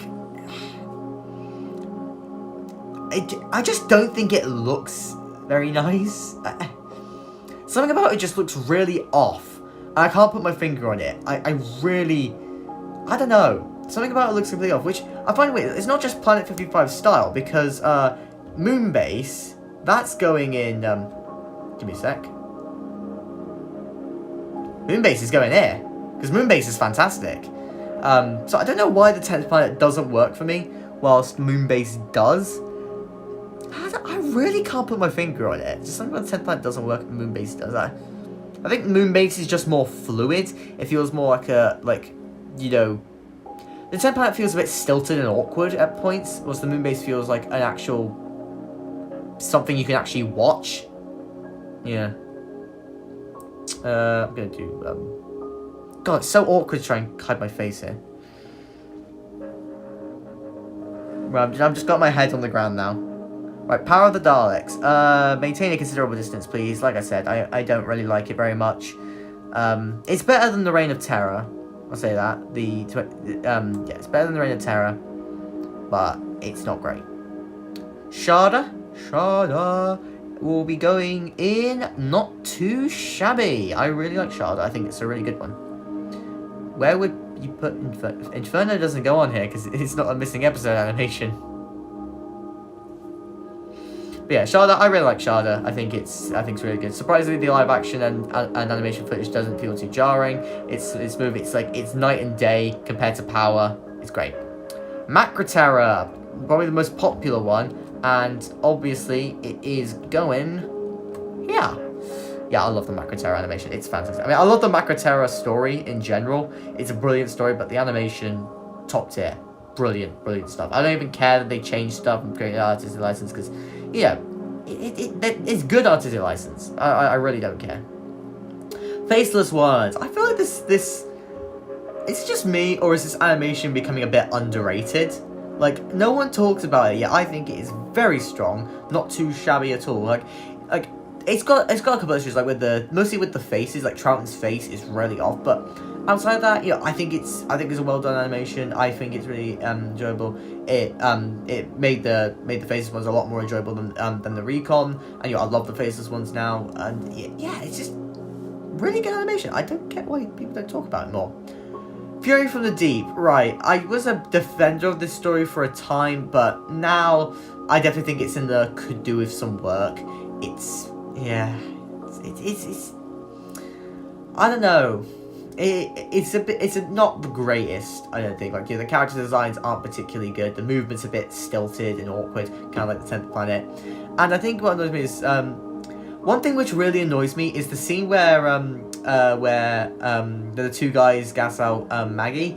It's like, we got the surviving clip of that scene, yet it is not recaptured in animation at all. Like, they drop some parts, like, the fact they move in tandem, and it just, that one bit alone sort of sours the whole experience for me. I agree with you on Faceless Ones. I used to say it was my favourite animation, but now it's Evil. Fair enough. We'll get to Evil in a bit. Power 2020. Was it 2020 or 2021? I can't remember. But yeah, Power 2020. This was one hell of an improvement. I definitely think it's definitely going into not too shabby now. It's brilliant. Like I said, do not go back to the 2016 Power if you've seen the special edition, because it's amazing. It's amazing the glow up you can have there. Web of Fear. Do I need to explain myself? But really, it's the Web of Fear. It's awful. What's worse is that Web of Fear is my favourite Troughton story. You ruined it. You ruined it. You assholes. Onto much more positive stuff. Evil of the Daleks. Can you go? No. Why can't I just scroll up for me? Peak animation. Peak of the animations. It's brilliant. It's fantastic. Just, yeah, better than Macro Terror in my opinion. In terms of the covers, the Macro Terror is way better. The Evil of the Daleks has the worst cover out of all these. It's bad. But I love the animation. Brilliant animation. And then we've got Galaxy 4, which is kind of similar to Fury from the Deep, although it is better. It could do with some work. Some of the design, some of like the set designs are really off. It's not particularly memorable either. It's just a kind of middle of the road animation you don't really think about much. And then Abominable Snowman, the very final one, I think it's going to go into a good attempt. It's the best of the... Oh, you can see my eyes. It's the best of the Big Finish creative animations, but I'm still not much into their style. So yeah, and I still think that it has some issues, and especially compared to the surviving episode, it's really lacking. But I still think it's a good animation at the end of the day, and obviously it's the less racist version of that story, so that's always good. But yeah, here is the full tier list, which I did on the stream. Fun fact: when I first watched Web of Fear, it was after the animation came out, and I never knew about it but it was on BritBox. You didn't know about the animation, or didn't know about the story? Because if you didn't know about the Web of Fear, that's shocking. But yeah, this is the tier list. Got a couple controversial opinions here and there, but yeah. Anyway, let's go back to Big Teddy. You can probably see my face at 12 different points in that, but whatever. I'm not doing another tier list, because that's... You could see my face reflect on them. This is when I got back into Doctor Who. Right. And give me a minute, I need to plug in my phone, because we've been streaming for so long, and I haven't been able to check my battery life, because whenever I do, the stream cuts out. Good thing What the hell? Had to unplug the computer and the music just cut out for a minute. Alright.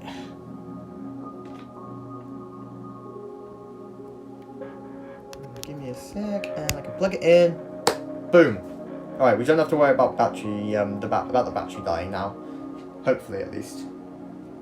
Okay, give me a second. Let me just make sure it's actually... The stream may cut off for a second. I just need to make sure my phone's actually charging. Right, back. Sorry, it had to cut out for a minute. Yeah, it's charging. It's charging. We're all good. We all good here. Now, back to your regularly scheduled stream. After I just had a big tangent about, the missing episode animations.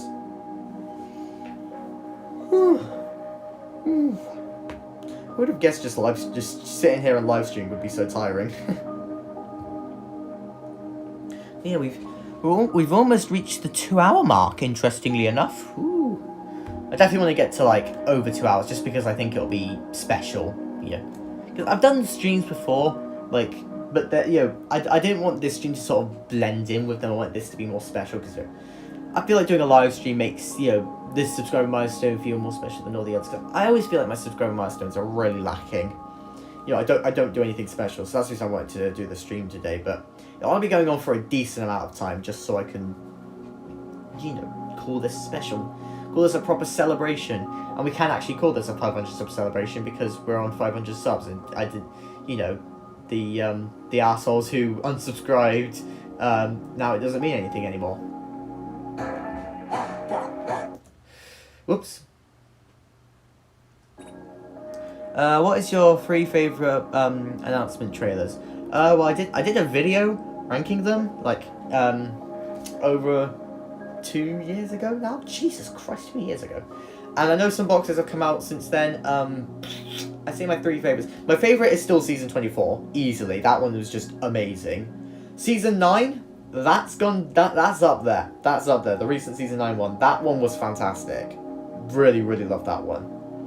And then, my 3rd favourite, I think...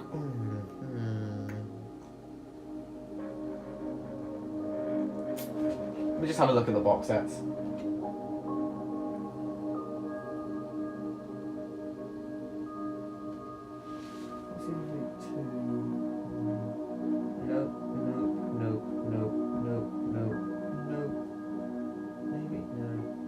Maybe season 2? Maybe season 2 just because seeing Maureen O'Brien was precious and it was just a good trailer in general. Yeah, so I'd say 24, 9 and 2. But you can't beat season 24. That was peak.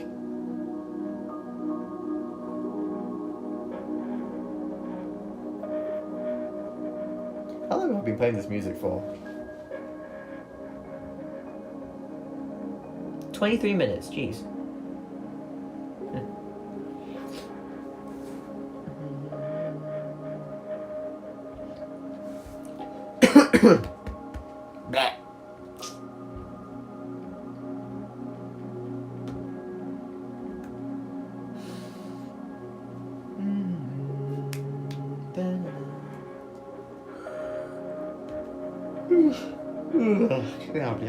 Listen, I don't know why I'm so tired. I'm just sitting here and talking to you guys. Yeah.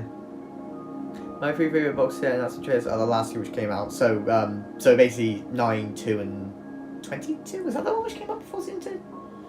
Oh, guess who's back? Welcome back. Welcome back. Since you left, I did a tier list of the missing episode animations. Yeah. You can just scroll back and see where I put everything. I had a couple of controversial opinions in there.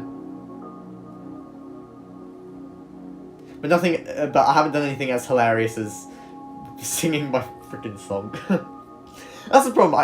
This stream peaked too early. This stream peaked too early with the song. I feel like.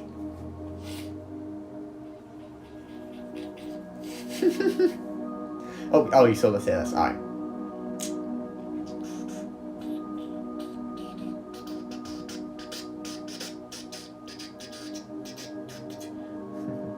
I seem to be the biggest defender of Galaxy 4. Yeah, you probably are. I can't believe I used to think it was better than the Dark Invasion of Earth. What was I on? It's not. It's really not. Dark Invasion of Earth is brilliant. I don't know why I used to find that overrated. I know I haven't done a video on the Dark Invasion of Earth since then, but I did do a letterbox review of it. I can just read out my letterbox review because that was my fresh rating from the time.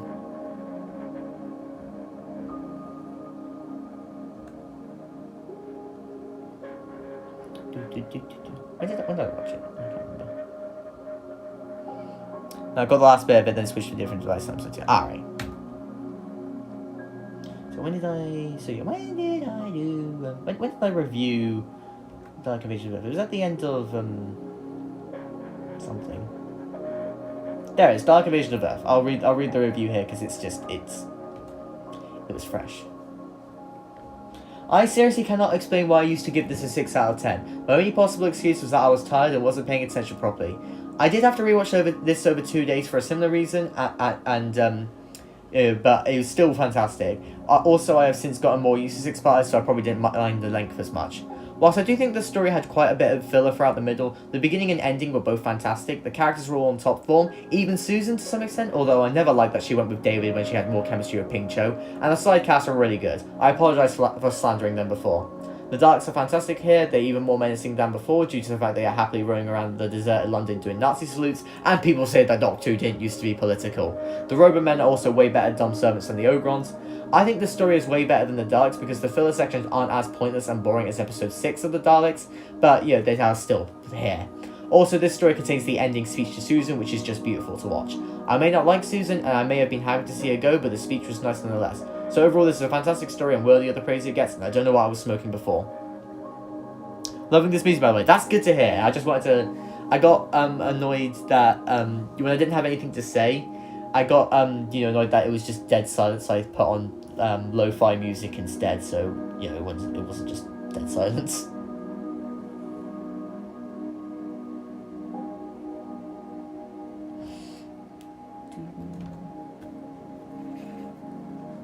I did a collection cover tier list recently. Do you want to do it? I don't think I can do it. I don't think I can do a tier list of the collection box set covers because I love them all. It would be like picking a favorite child. I can't do it. They're all amazing. But okay. The season 2 one isn't. That was easily my least favorite because Hartnell's face looked really off. But apart from that, I can't pick. I really can't pick. Sorry. Ow. Oh. I think another reason why I feel so tired is probably because of this chair. Because, like I said, it's not the best chair. It's not the best chair in the world. My least favourite box sets are Season 9 and 12. What does the Season 9 box set look like again? Because I haven't looked at it much. Because, it hasn't come out yet. I like the Season 12 one, though. I like the simplicity of that one. I don't know why. I always like the Season 12 one. What 2 seasons? No. I wrote Season 9 for a reason, yet they don't care. They just think, oh yeah, you must be in Series 9. No, I wrote Season for distinction, yet no one cares. Google doesn't care. God's sake. Alright, I wrote the collection Season 9, and it still gives me bloody Capaldi. I love you, Capaldi, mate, but I want Pertwee right now. No, I didn't want to do that. Ah! Why is this technology so stupid? Freaking technology.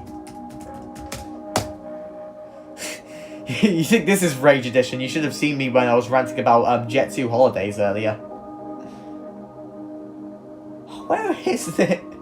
Google Images, be nice to me, please. Am I gonna have to write Pertwee?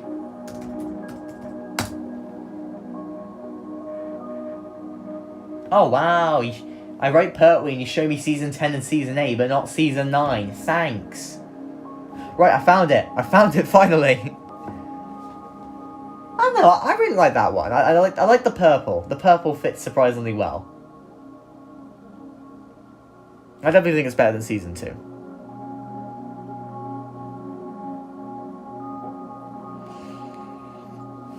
But yeah, I know. I like Season 9.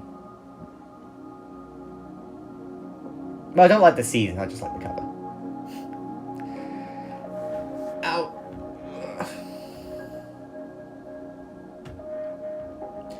To be honest, oh yeah, the season 22 cover. That's probably the best one, I'd say.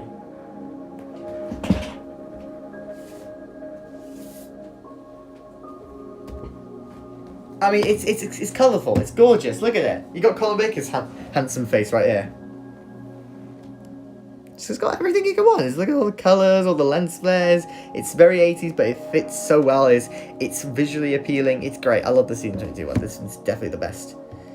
I'm sorry, I can't get this further back, so you got left with an awkward close-up of Colin Baker staring into your soul. Villain! Murderer! Sorry. I can't help it.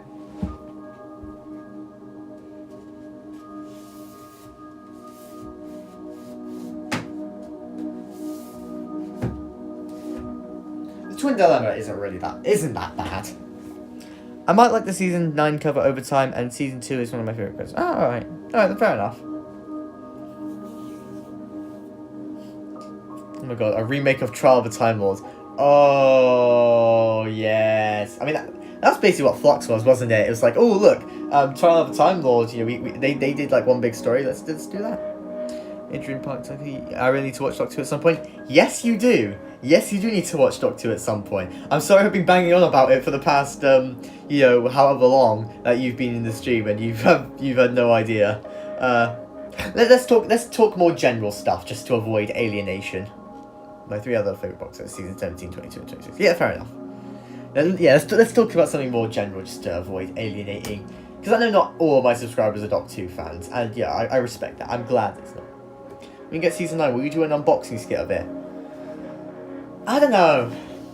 I haven't particularly looked back on those skits with fondness. I feel like it's just, I don't know.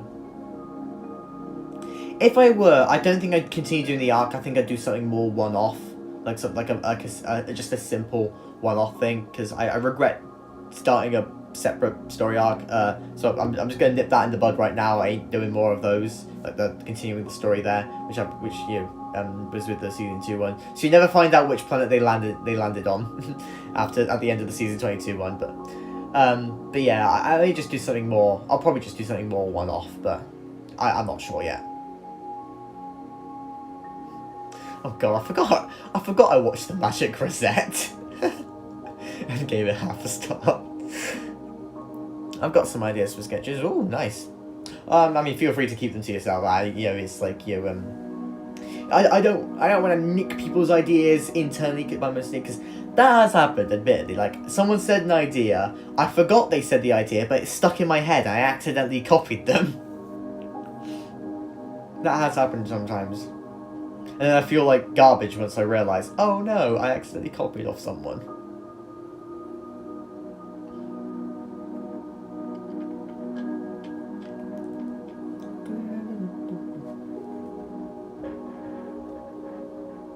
See, isn't this music so much more pleasant to listen to than me butchering the Wii Sports theme?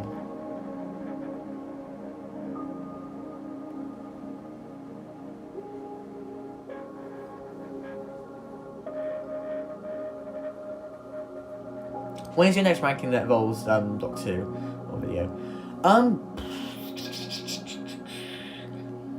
Most of my Doc 2 content is still privated. Gonna be brutally honest, like I've got some Doc 2 stuff planned, which I've made the full videos for. I'm just waiting for the opportunity to upload them. Spoilers, it'll be the anniversary. I haven't figured out what kind of video to do, like, publicly, because I've got all of these. It'll basically be a bunch in the short space of time, and I just think I haven't had any ideas of, like, other Doc 2 content to do, to be honest. Yeah, not sure. Not sure when I'll next do a ranking. I won't do the Trout ranking. I'll just say that right now. That I've got something different planned for that. So that's the reason why I've been doing film content recently, because I've most of my Doc 2 content is uploaded privated instead, and will be uploaded at a later date. So it's just like in between that to keep it going. I'm just got all this film content. But to be fair, something like the 2022 film ranking, that's the kind of video which anyone can watch, because you don't need to have seen the films to enjoy the video. Hell, my January ranking, you don't need to have seen the films to enjoy the video. You can just watch the video and be like, oh, this seems interesting, oh, I'll check this out and whatnot. It's not like I'm doing like a direct analysis on one film, although I have got some analysis videos planned. Like, I've got an idea, because I watched Jojo Rabbit yesterday. I've got an idea where I want to do like a video sort of comparing and contrasting The Great Dictator and Jojo Rabbit, because I think they have a lot in common, and I think they'll be an interesting point of comparison.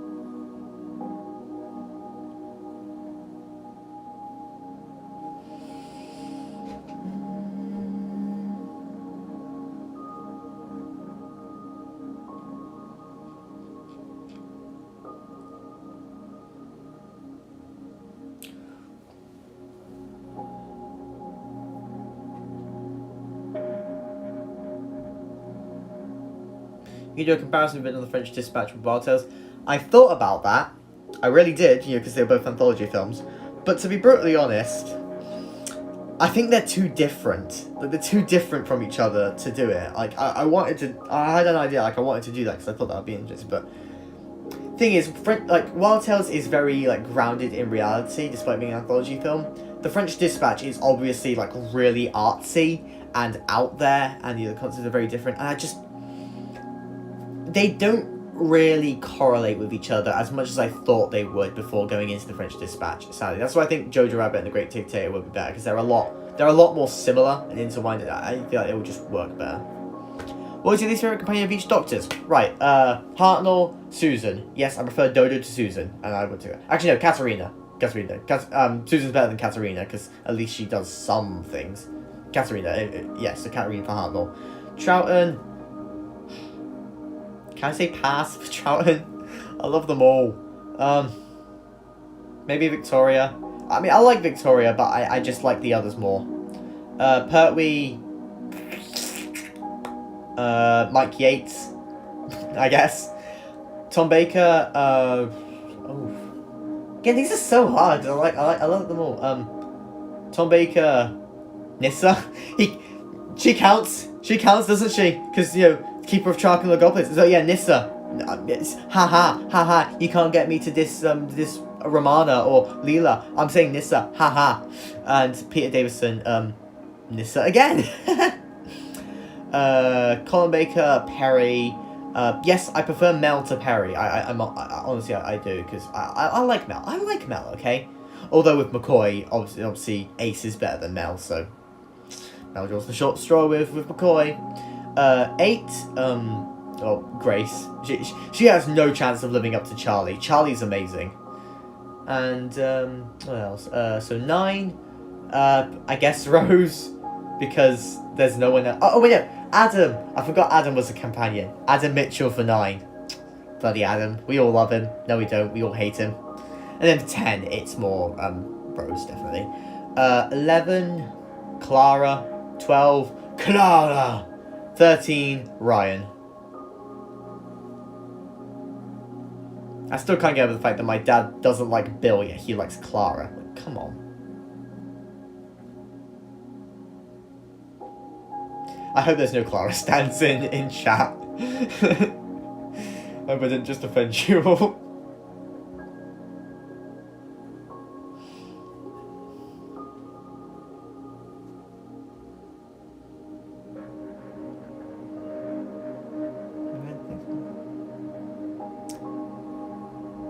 My friend, thanks for helping me wake up here in Los Angeles. Have a great rest of your evening. See you on Mike's Discord later.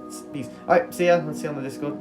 I don't like your dad's opinions. Fair enough. I don't like his opinions either. I mean, he still thinks Revenge of the Cybermen is better than the War Games, and that opinion annoys me to no end, because Revenge of the Cybermen is awful, absolutely awful. The War Games is a masterpiece. Masterpiece.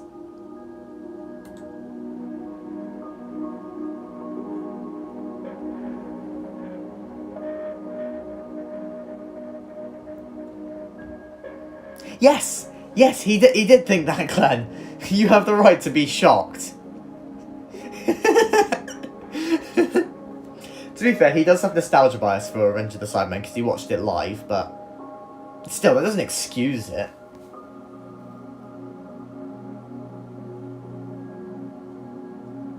I hate Revenge of the Cybermen, I really do.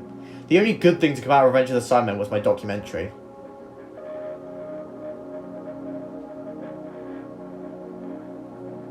Revenge of the Cybermen is my least favourite Cyberman story of the classics. Revenge of the Cybermen is my least favourite Cyberman story in all of Who, and it's my least favourite Tom Baker story.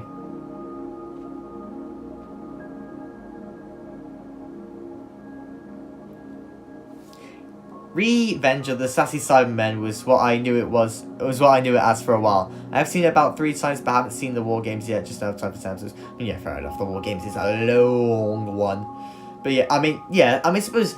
I mean, my documentary is the best thing to come out of Revenge of the Cybermen. The Sassy Cyberman meme is a close second, because I love that meme.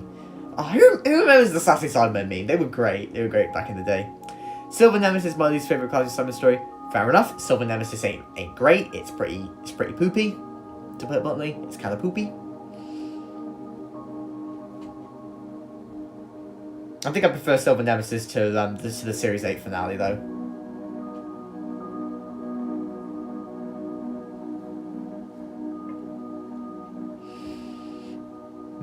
Literally, the only good thing to come out of the Series 8 finale is the music.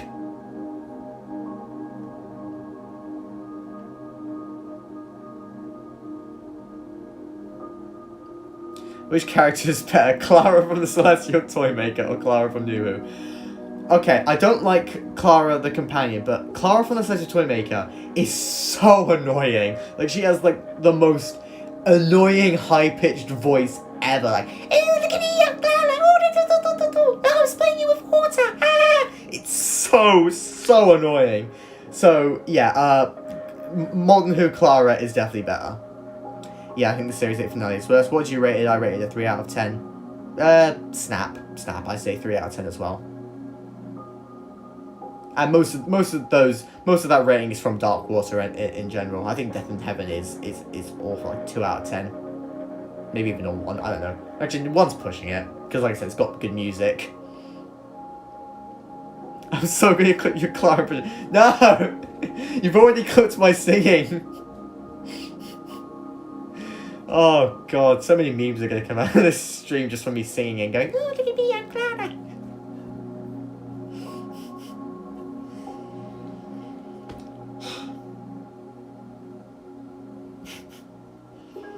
But if I could be bothered to whip up Dailymotion, I'd show you what you know, how annoying you know, Celestial Toymaker Clara is, but I can't be bothered to do that.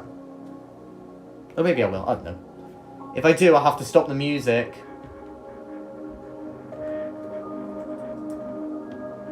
You should clip some bits from the stream and upload it. I did kind of think that maybe I should do that, but I don't know whether there's enough interesting stuff in this stream to go into a highlight compilation. So I think instead of separating it as a video, for now, I think I'll just leave timestamps of all the good moments. I'm sorry, but my least favourite 7 stories, Greatest Show in the Galaxy, might be both you good. How dare you? How dare you diss Greatest Show in the Galaxy? I think that's my favourite McCoy story, honestly. Greatest Show in the Galaxy is fantastic. It's the greatest. Okay, it's not the greatest story, but I love it. I love it. I love it.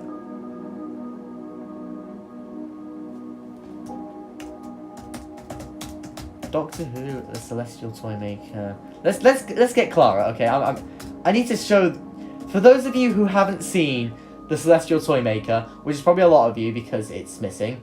I need to show you. Just granted, I haven't seen it in a while, so maybe I can get the impression. It was still a great show. Thank you, Clacker. Let me just mute it for now until I get to a bit with Clara. Clara. Oh.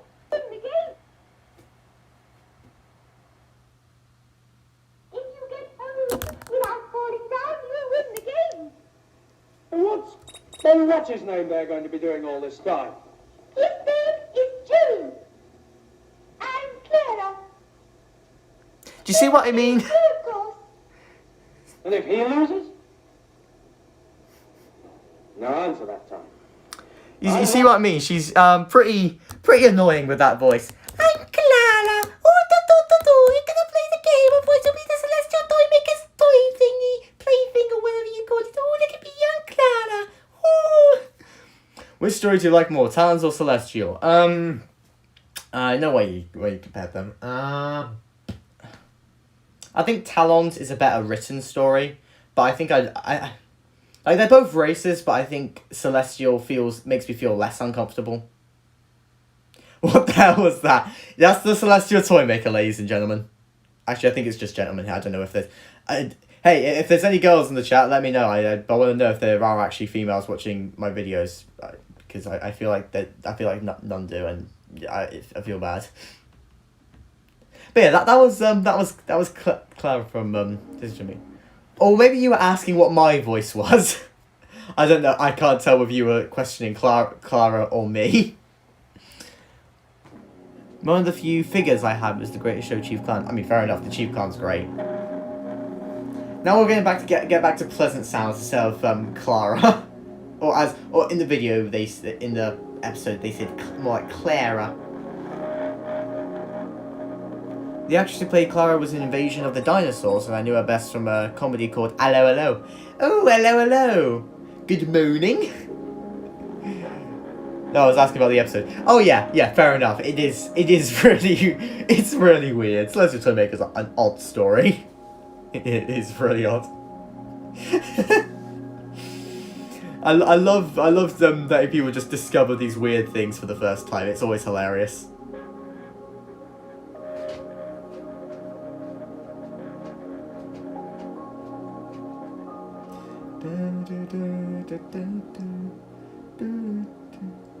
Doctor in distress. That's all answer is SOS. Doctor in distress. Bring him back now, we won't take less.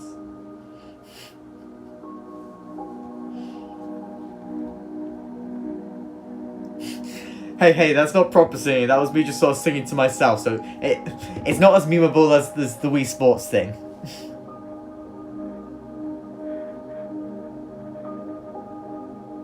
Sing I Am the Doctor, not the new Who one. I Am the Doctor. Wait, there's a song called I Am the Doctor. I Am the Doctor song. Where's the song? I Am the Doctor. Because I think all that's going to show up is the main thing. So there's a song called I Am the Doctor. The Pertwee, I Am the Doctor. Huh?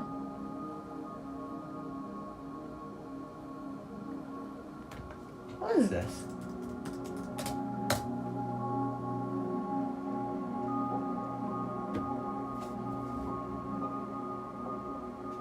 Okay, I think I'm going to need to look at this because I haven't heard of this before. What is this? I Am the Doctor Sing Along. Watch on YouTube. Yeah. Have I just uncovered something amazing here? Because I haven't heard of this before. I need to...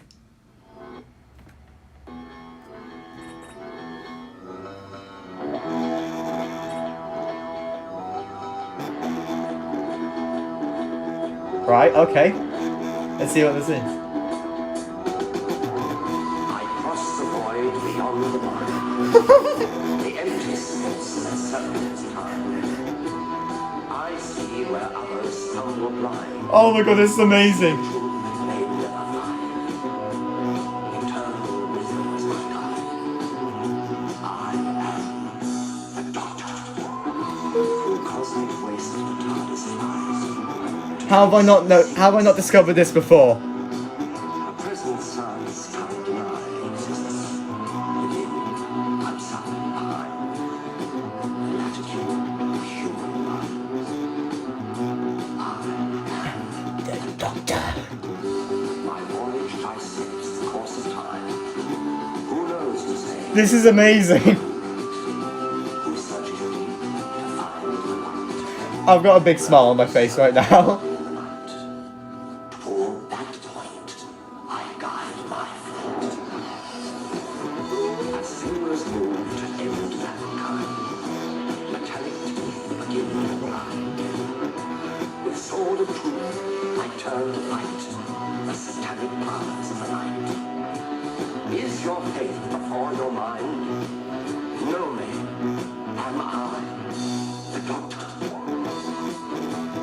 Okay, someone tell me how have I not heard of this song beforehand? Because this is the greatest thing ever. This is the greatest discovery I've made on this stream. Even better than Star Wars being, even better than the Doctor preferring the special editions of Star Wars being canon.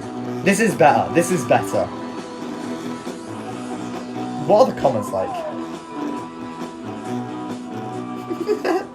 Accurate lyrics. Cutthroat Bill in the comments. I have never seen this show, but I freaking love this song. That says a lot.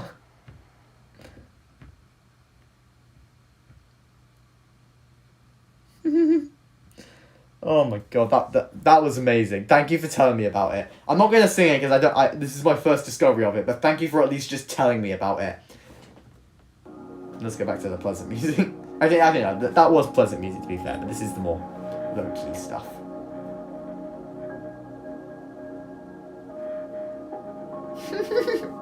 I don't think I'm gonna get over that. That was amazing. That was amazing.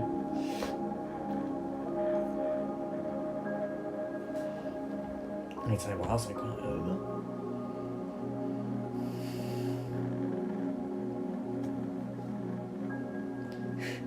Does anyone else have any amazing discoveries they want to tell me? Because I want to know everything.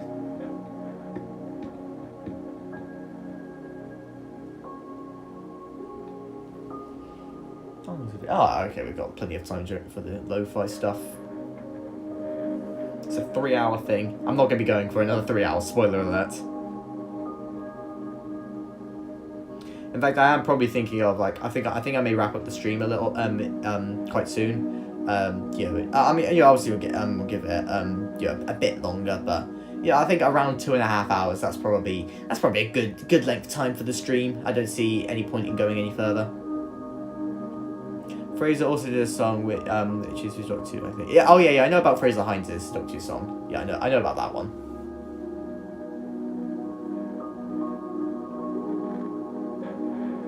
And obviously I know I'm gonna spend my Christmas with a Dalek and hug it underneath the mistletoe.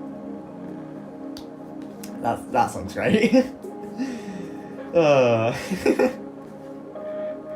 Like that was peak Dalek mania right there, when the Go-Go's make a song about you.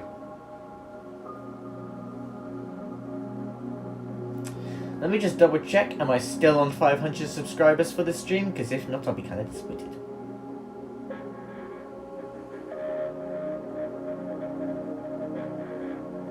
Yay, I'm still on 500 subscribers!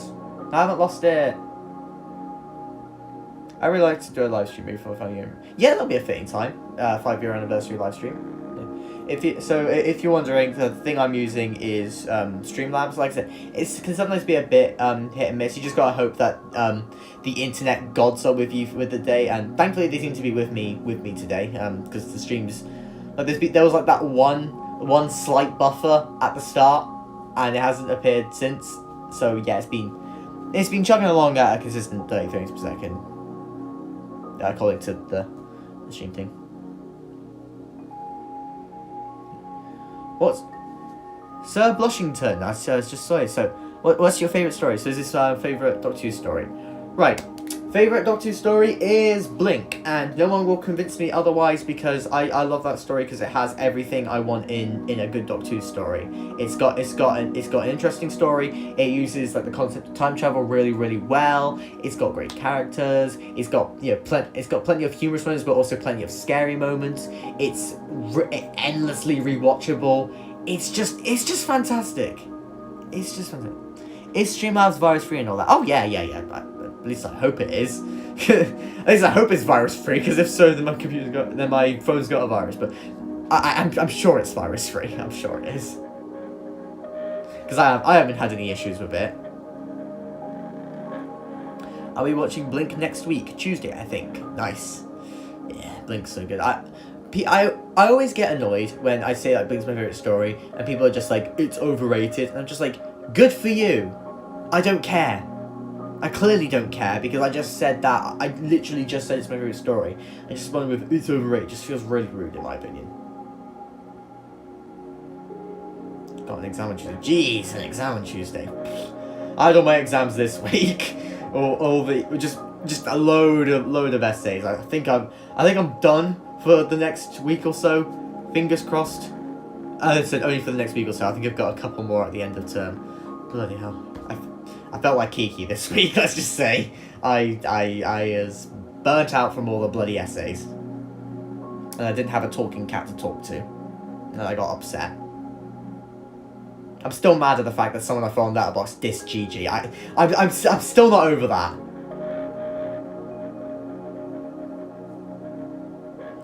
What's your favourite classic Doctor Who story?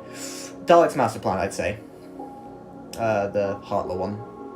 It's just, I know, it's just fantastic. It's like, it's 12 parts, it's engaging, it's intense, it's dark, but it's profound and beautiful. It's brilliant. I love everything about it.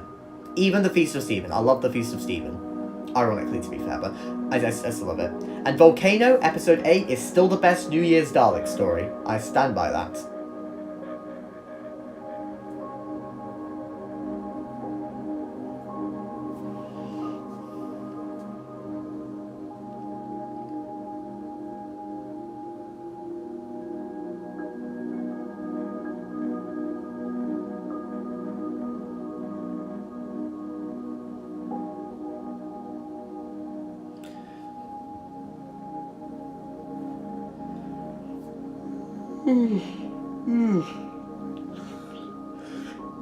Yeah, but I am.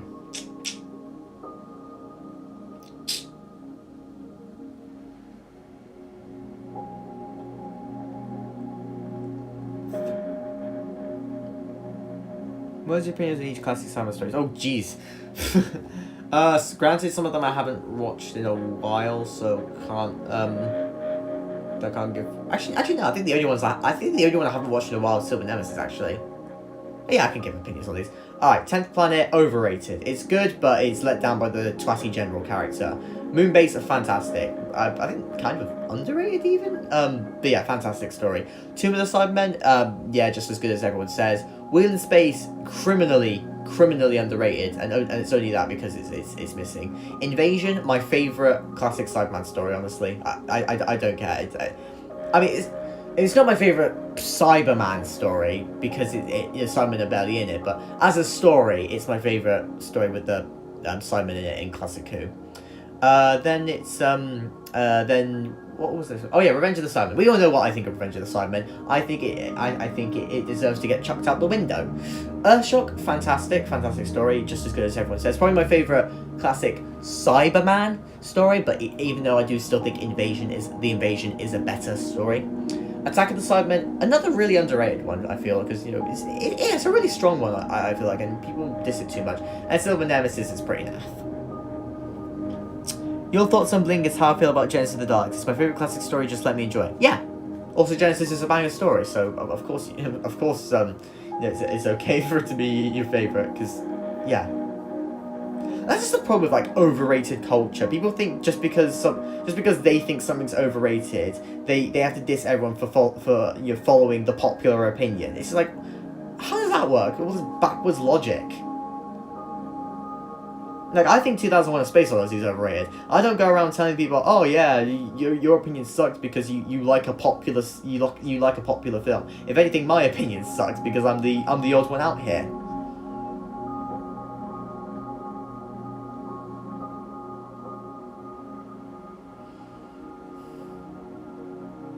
Yeah, like Heaven Sent is my favorite New Who story, but people say it's overrated, but I don't think it is. I don't think it isn't. Yeah. I'm gonna give a possible hot take. I think in Classic 2, Attack of the Cybermen sees the best depiction of the Cybermen. Yeah, fair enough, because, you know, they actually show the conversions and stuff. It's a good depiction of the Cybermen. Because, you know, obviously, they got the creep factor in stories like Tomb, but, you know, it's like, we still don't see any conversions and stuff. And obviously, 10th Planet has the body horror aspect, but I think Attack of the Cybermen just shows it off the best. In my opinion. So yeah, I agree with you there.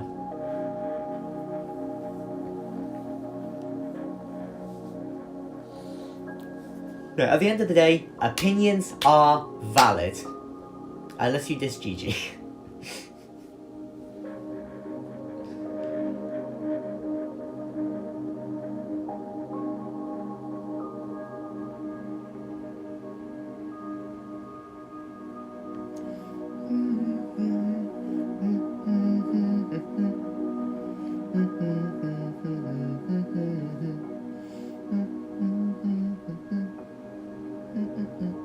I'm gonna be brutally honest, when I first heard of Doctor in Distress, it was in Davis's video about, Doctor Who's lowest point. That was the first time I ever knew about it.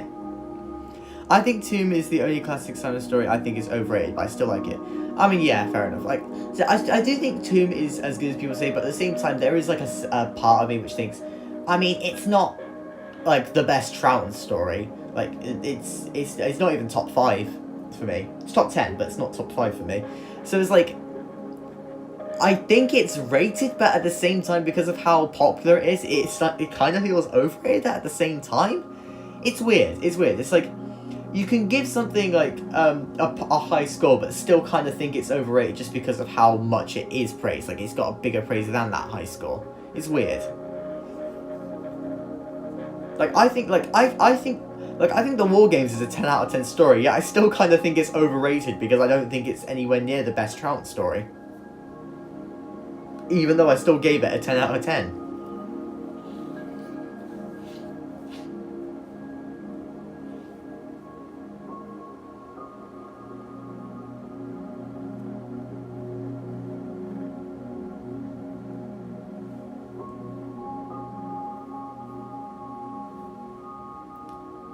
the oldest story from Doctor Who you watched, An Unearthly Child, because that's the... Actually, no, the unaired pilot.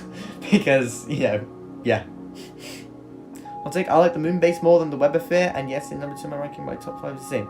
I mean, the Moon Base is a banger story, so I can't really get mad that you prefer the Moon Base to the Web Affair, even though the Web Affair is my favourite chapter story. I don't believe in contrarianism for the sake of it. Whilst it's great to get a vast pool of opinions, there's a reason some things are beloved. Why not bask in that love? Yeah, exactly.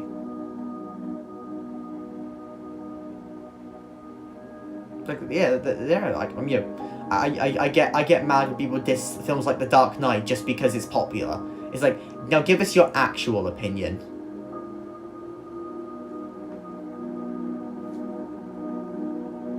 So the reason I don't like 2001 is not because I'm trying to be edgy, it's because I find the film boring.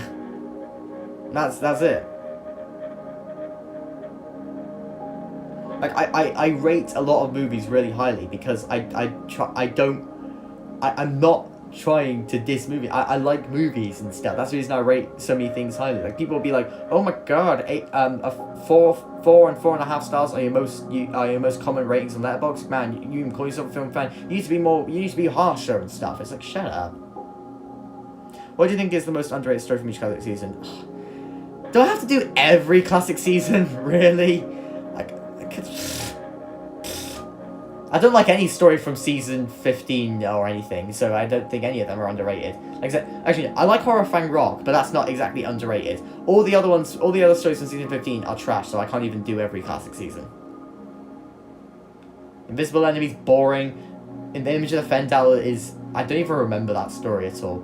Sunmakers is weird and not that good. Underworld is awful, and Invasion of Time is boring and long and tedious.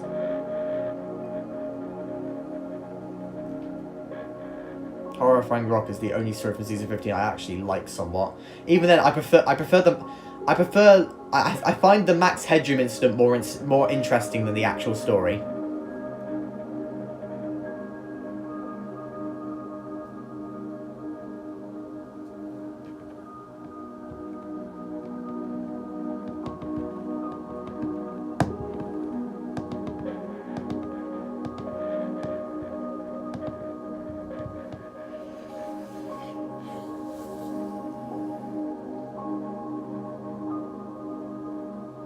Season 15 is my least favorite classic season, I'm guessing it's yours too. I mean, either season 15 or 17? I mean, 17 has City of Death. Oh, but then again, season 18, I really don't like season 18 either. Season 15 is definitely down there. I think season 18 is tied with it. Yeah, I do not like season 18. Really good.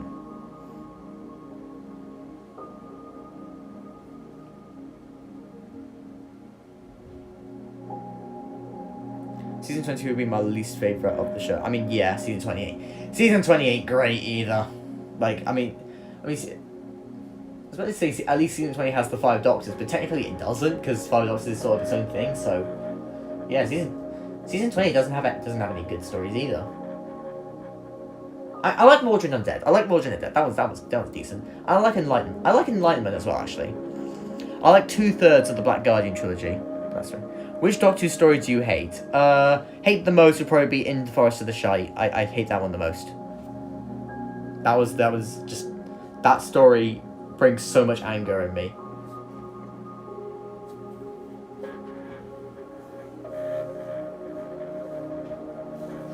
So much so that I don't even call it by its real name anymore. I just call it In the Forest of the Shite. I haven't called it by its real name in years.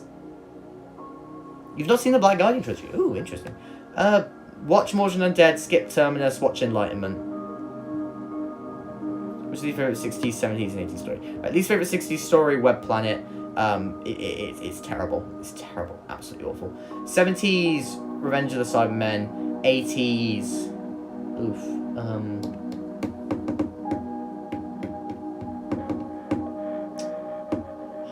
There's a couple I could pick. I'm trying to think. Thing is, I don't hate the Twin Dilemma or Time of the Iranian, like the really hated 80s stories. It's actually a bit harder for me to pick.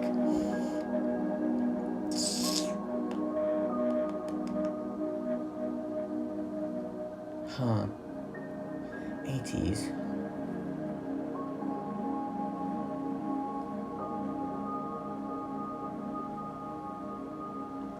Maybe Terminus. I remember falling asleep to that story, so I think that's pretty low down in the thing.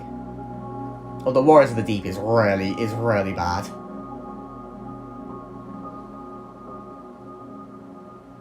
Leisure Hive, that's a good shout. That's a good shout as well.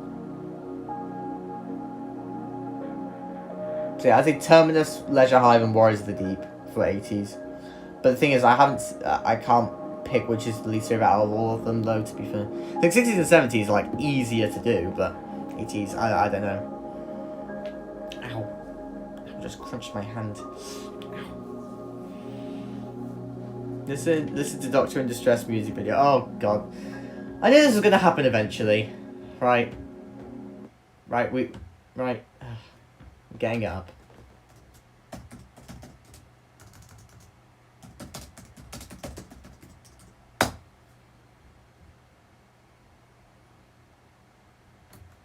Alright, I'll do the regular version, not the extended version.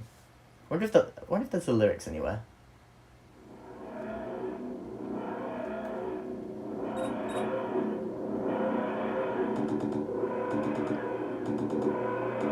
Wait, whoa, hold on a minute, before I start. Wait. I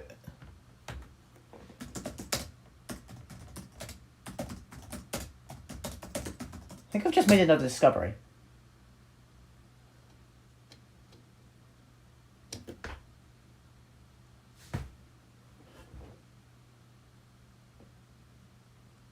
Doctor in Distress. The music was played by Hans Zimmer on a Fairlight 2 synthesizer. Hans Zimmer worked on Doctor in Distress.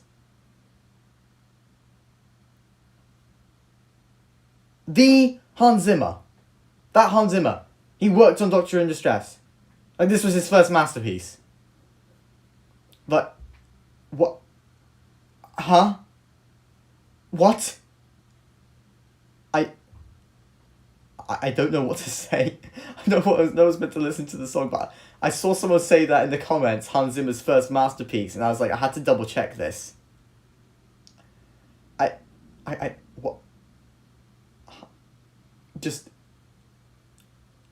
What? Hans Zimmer worked on Doctor in Distress? Does that mean he's a Doctor Who fan? Because if so, that's nice. Doctor in Distress better than the Lion King OST. Yeah, Doctor in Distress may even be better than the Interstellar OST. Okay, that's pushing it. Not even ironically, Doctor in Distress beats Interstellar. I watched all the Black Guardian trilogy in one day and was sick that day and tired. I was trying to stay awake to watch them all and then take a nap. I mean, I would have just taken a nap during Terminus. Alright, we're going to need to recover from this discovery. I'll play the actual song properly now.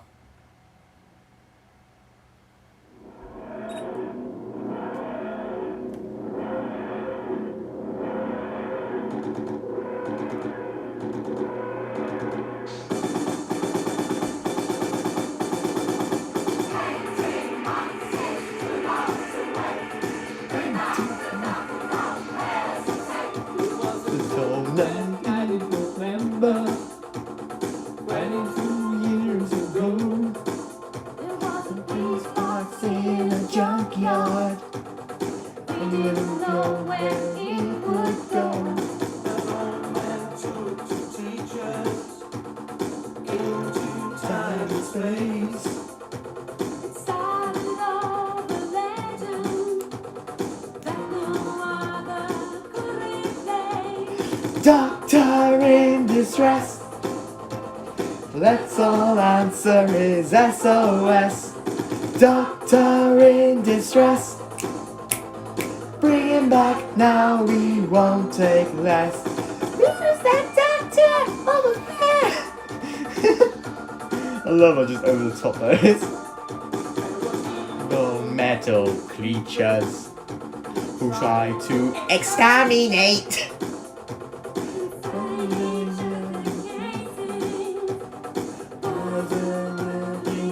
her hate.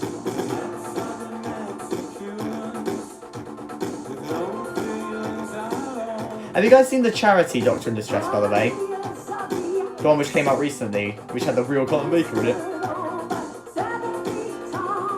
Doctor in Distress. That's all answer is SOS. Doctor in Distress. Bring him back now, we won't take less. Now, we won't take less.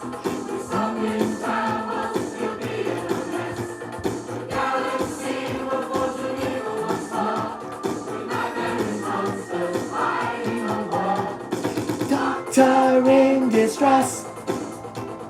Let's laugh now, we... Oh yeah, Nicola Bryant's singing bit wasn't very great.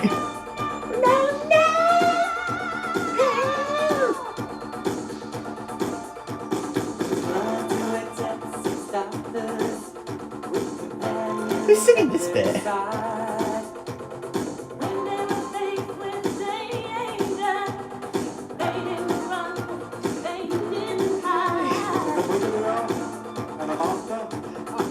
No, Anthony Alien, Nicholas Courtney, don't spoil it. Oh, don't spoil yourselves.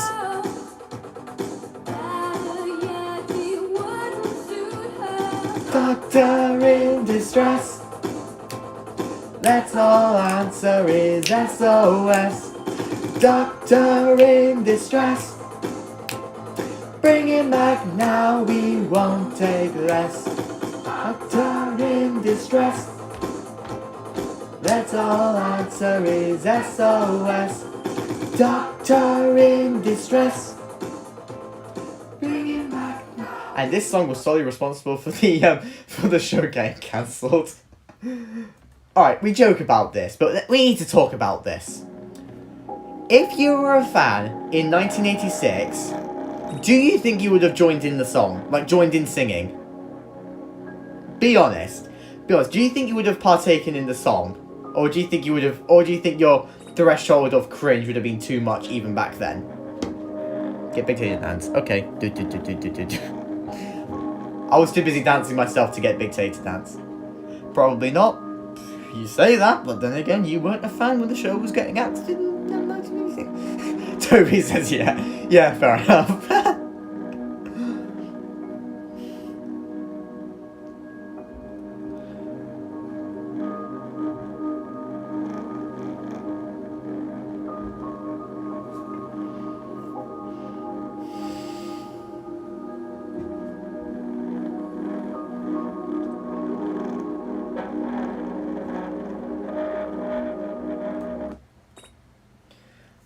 I wasn't even born for good. I didn't mean it. I said if you were a fan in 1986. Who cares if you were born or not? God. My birthday is.